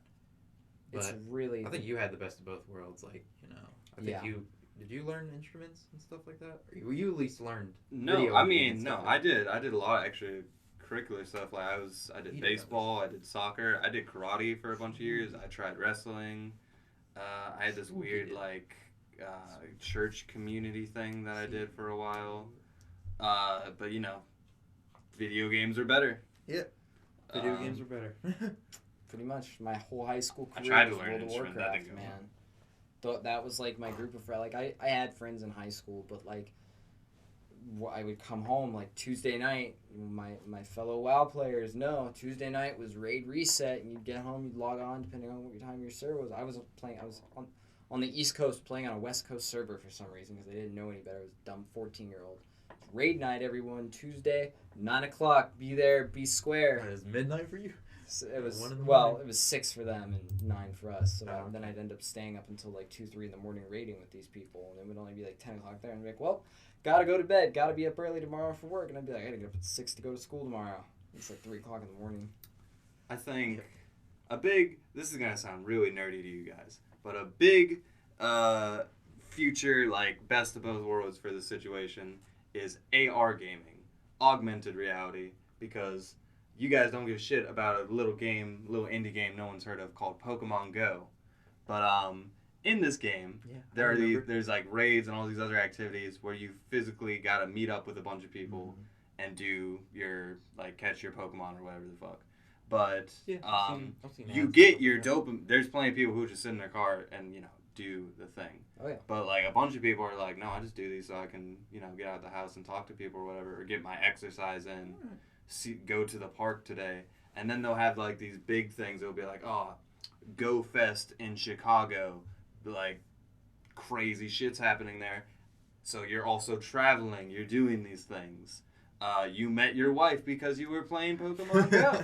Yeah. So I think Pokemon Go is not the answer to this, but augmented reality I think is like a huge. It's a good solution. Yeah, for sure. Or even just like augmented reality centers. Someone's got to do something. Yeah, like some kind of building that you can go to and like play like games and shit. You'll probably have a stupid ass helmet on, but you can see the other people and interact with them. Oh, Mr. Arcade over here. I was gonna say, there's even games like once we get more advanced into the VR, like they have the car mechanic simulator. They've got the truck driver simulator, like stuff like that. That people can once we enter skills, but VR land, everything, all our morals, everything we're talking about right now won't matter. Like there's already I think the game is just called Life, where they're creating it and like the game is run by people in the game. Like you won't get the thing you order on Amazon unless somebody in the game becomes a worker of Amazon and delivers it to you. That's funny. And they don't get paid. They just get virtual shit. I smell a Let's Play coming up. It's literally like I don't know. Maybe it was a joke game that I was just watching a video on, and he's like, "Well, this is your part." That'll be like some kind of like Matrix life we live in, where the robots do our jobs, and we get virtual points for doing these other things, so we can think where we matter. If you wanna pay your bills, you have to get a job, and here's how you apply to a job. You can be a policeman. You can be a policeman. So playing like Gmod RP now. Yeah. Can I make an ad in the paper? Yep. Well. I smell Let's Play. We're gonna be the hospital workers we were meant to be in virtual reality. Maybe we'll all be 60 like in decrepit like beds, but we'll put on our VR helmets and be like, "Hey, what's up, guys?" It'll just like fucking funny. Like, oh, I gotta go, guys. People will be there too. It'll take like little bits of our memory and like kind of fuse it all together of like these people, and we'll walk in and be like, "How you doing, everyone?" And they'll be like, "Hello." Like, yeah, and then they'll be like, "Guy, fucking hate this place so much," and I gotta go take my pills. Like, whatever off, guys. Yeah, whatever happened to Jim? Oh, he just has like VR sex with people all day. He's just nonstop like 8 sums, 9 sums. Like he's just having the time of his life. Some with VR with just guys, some with just girls. You know, that's what I said. Like when it's VR, you can't feel it. Like people nowadays will have like porn addiction, sex addiction. Have you ever seen? They actually make like the like VR like sex toys now that will actually simulate with the video like a fleshlight moving. Oh God, no! Man, oh God! I'm gonna have to hit you up with some links if I can ever find it again. It was a dark piece of the internet I was on that day. I'm the one. You guys don't have VR machines, right? No, I don't. Okay, so like I discovered, not because I was trying to watch it or anything, but I discovered it's too much fucking work. At least on the PlayStation 1, it's too much fucking work.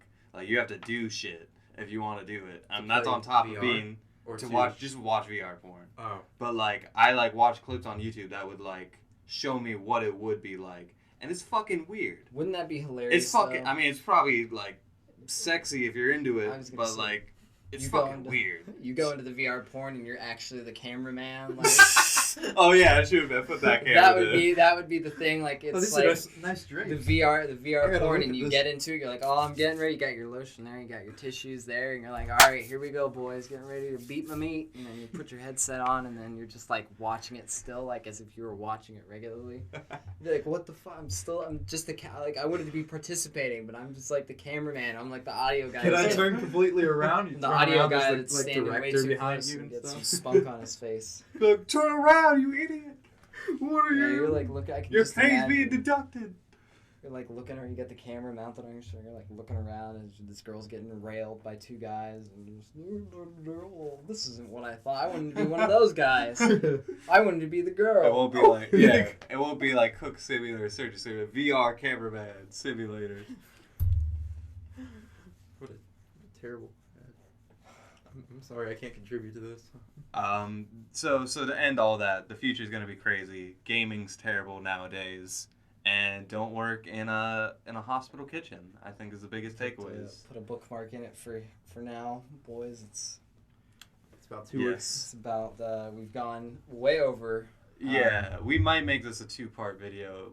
Maybe, probably not. We'll see. We'll see. How lazy are we gonna be? The inaugural episode has to be the longest, and then maybe we can learn to control. That's the I mean, I think it's a good thing that we have so many ideas that we couldn't stop going. I think that's a good sign. Like there was a big worry that we were just gonna be quiet. Well, that's what I told him. Maybe I told you that. I said we're gonna get in here. We're gonna be like, do you know anything about this? No. Do you know anything about this? No. Okay, next topic. Do you know anything about this? No. And we're just gonna kind of sit here awkwardly and just like. 5 minutes. I did not have any of those worries, and I'm glad I did because we killed it. That was the first episode of Kitchen Bitchin'. Any final thoughts, boys? I don't know. Let's just floss on out of here. I was gonna say maybe we should drag it out to hit that 2-hour mark just to say we did. If we have any final thoughts. We have entered the next day for the recording session. We started it is the next at day. about 9-10 o'clock, and this is an average day of staying up though for me. So yeah, I was gonna say I'm probably not gonna go to bed for another couple hours. So. And then you'll work a morning shift, and your whole schedule will get fucked up. Pretty much. Basically. Oh, that's great. That's great. Our morning shifts at the hospital are 3:30 in the morning. Yeah. 3 a.m. for me. 3 I get for there some early. people that can't get their stuff done on time. Okay, for everybody but you and one other person maybe, it's 3 a.m. Everybody gets there early. Yeah, it's some people. We can't go into names, but I think you know what I'm talking about. Gets there like 45 minutes early at least, and still complains about not being able to get all. I'm glad I don't work breakfast. Yeah. I think I know who you're talking about, and if it's. But the good thing about breakfast is that you get they don't have shift differential. Right, they don't if you don't stock their station up the night before, they'll complain about that the station, like one minute thing not being stocked, and it threw off their whole schedule of having to work in the morning. Oh, absolutely. But one of the things I live for is the big come, as I like to call it, the big come, and one of the big comes is that I get from morning shift is getting off at 1 p.m. You work for 8 hours a day, and you have the whole rest of your day. Yep. You put in your work, you're good, don't worry. It was like... And you got 11 hours to do whatever the fuck you want. I second that. Because when I first got hired there, I was a dishwasher. I didn't care what job I had, I just wanted a job there so I could eventually work my way to that hell that is currently the line. But that was my biggest you succeeded. Miss. Of that, your big mistake was trying to become friends with someone. Right, yeah, that was my first mistake, and I tell people that all the time. But coming in at 6 o'clock in the morning and then leaving by 2, it was like, you hate it, but you Lord, love it. I just knocked the hell out of the mic there. Yeah, it sucked because you'd be tired. We're gonna edit that part out. That giant wave where I accidentally knocked the mic. All right, we're approaching 30 seconds. Shaboy, what do you got? Boy. Well, we are cutting a minute off. No, you can't put me on the spot like that. Shaboy with the final thoughts, the hottest take of them all, coming at you. Hottest take of the night? Trump 2020. Freedom and wheat, boys. If she's a queen, dab on out of here. What is it you say? All women are thoughts, or all women are queens. Are queens. If she breathes, she's a thought. That was it. There you go. I'll second that. That's your final thoughts? Seconding that? I'm going to second that. All right. For my final thoughts is I think this first episode went great. Absolutely. I feel like we have enough contrast in our personalities and stories, but we also like kind of have like the same central like mindset and like manner of speaking that we will make a badass podcast. Hopefully, this won't be a one-time thing, and we can actually get a schedule going. Even if we only have like 10 devout followers who just want to listen to what the bullshit we have to say, like I'd call it a success. Like if we're enjoying it like we did tonight, like we said we're only gonna stick if we make it double digits, that's gold. Yeah, I mean, baby steps, boys. Baby steps. I had a great time tonight. Like I said, I don't get out of the house a lot. I try not to because I don't want to. Why would you? Well, exactly. Like I said, my girlfriend said before I left, she's like, "I'm so glad you're going out of the house for once and making friends." I like that she just wanted you out of the house finally. God, he's finally gone. Yeah, she's like, "Oh, I can watch my fucking TV shows now." My harlot TV show. What is it? What's it called? Can watch my You guys are derailing. This was the first episode. Thank you for watching, as always, and thank you for listening. And make sure they're watching at the same time. Casually, consensually, smash that like button. Always subscribe if you're on SoundCloud. Follow whatever the other places we'll put this on. Please. You know the buttons to press. Don't The hate ones us. that make us happy. Love us, please. That make our dicks hard. Oh yeah. Anyway. Thank you for watching. And with that, we leave you.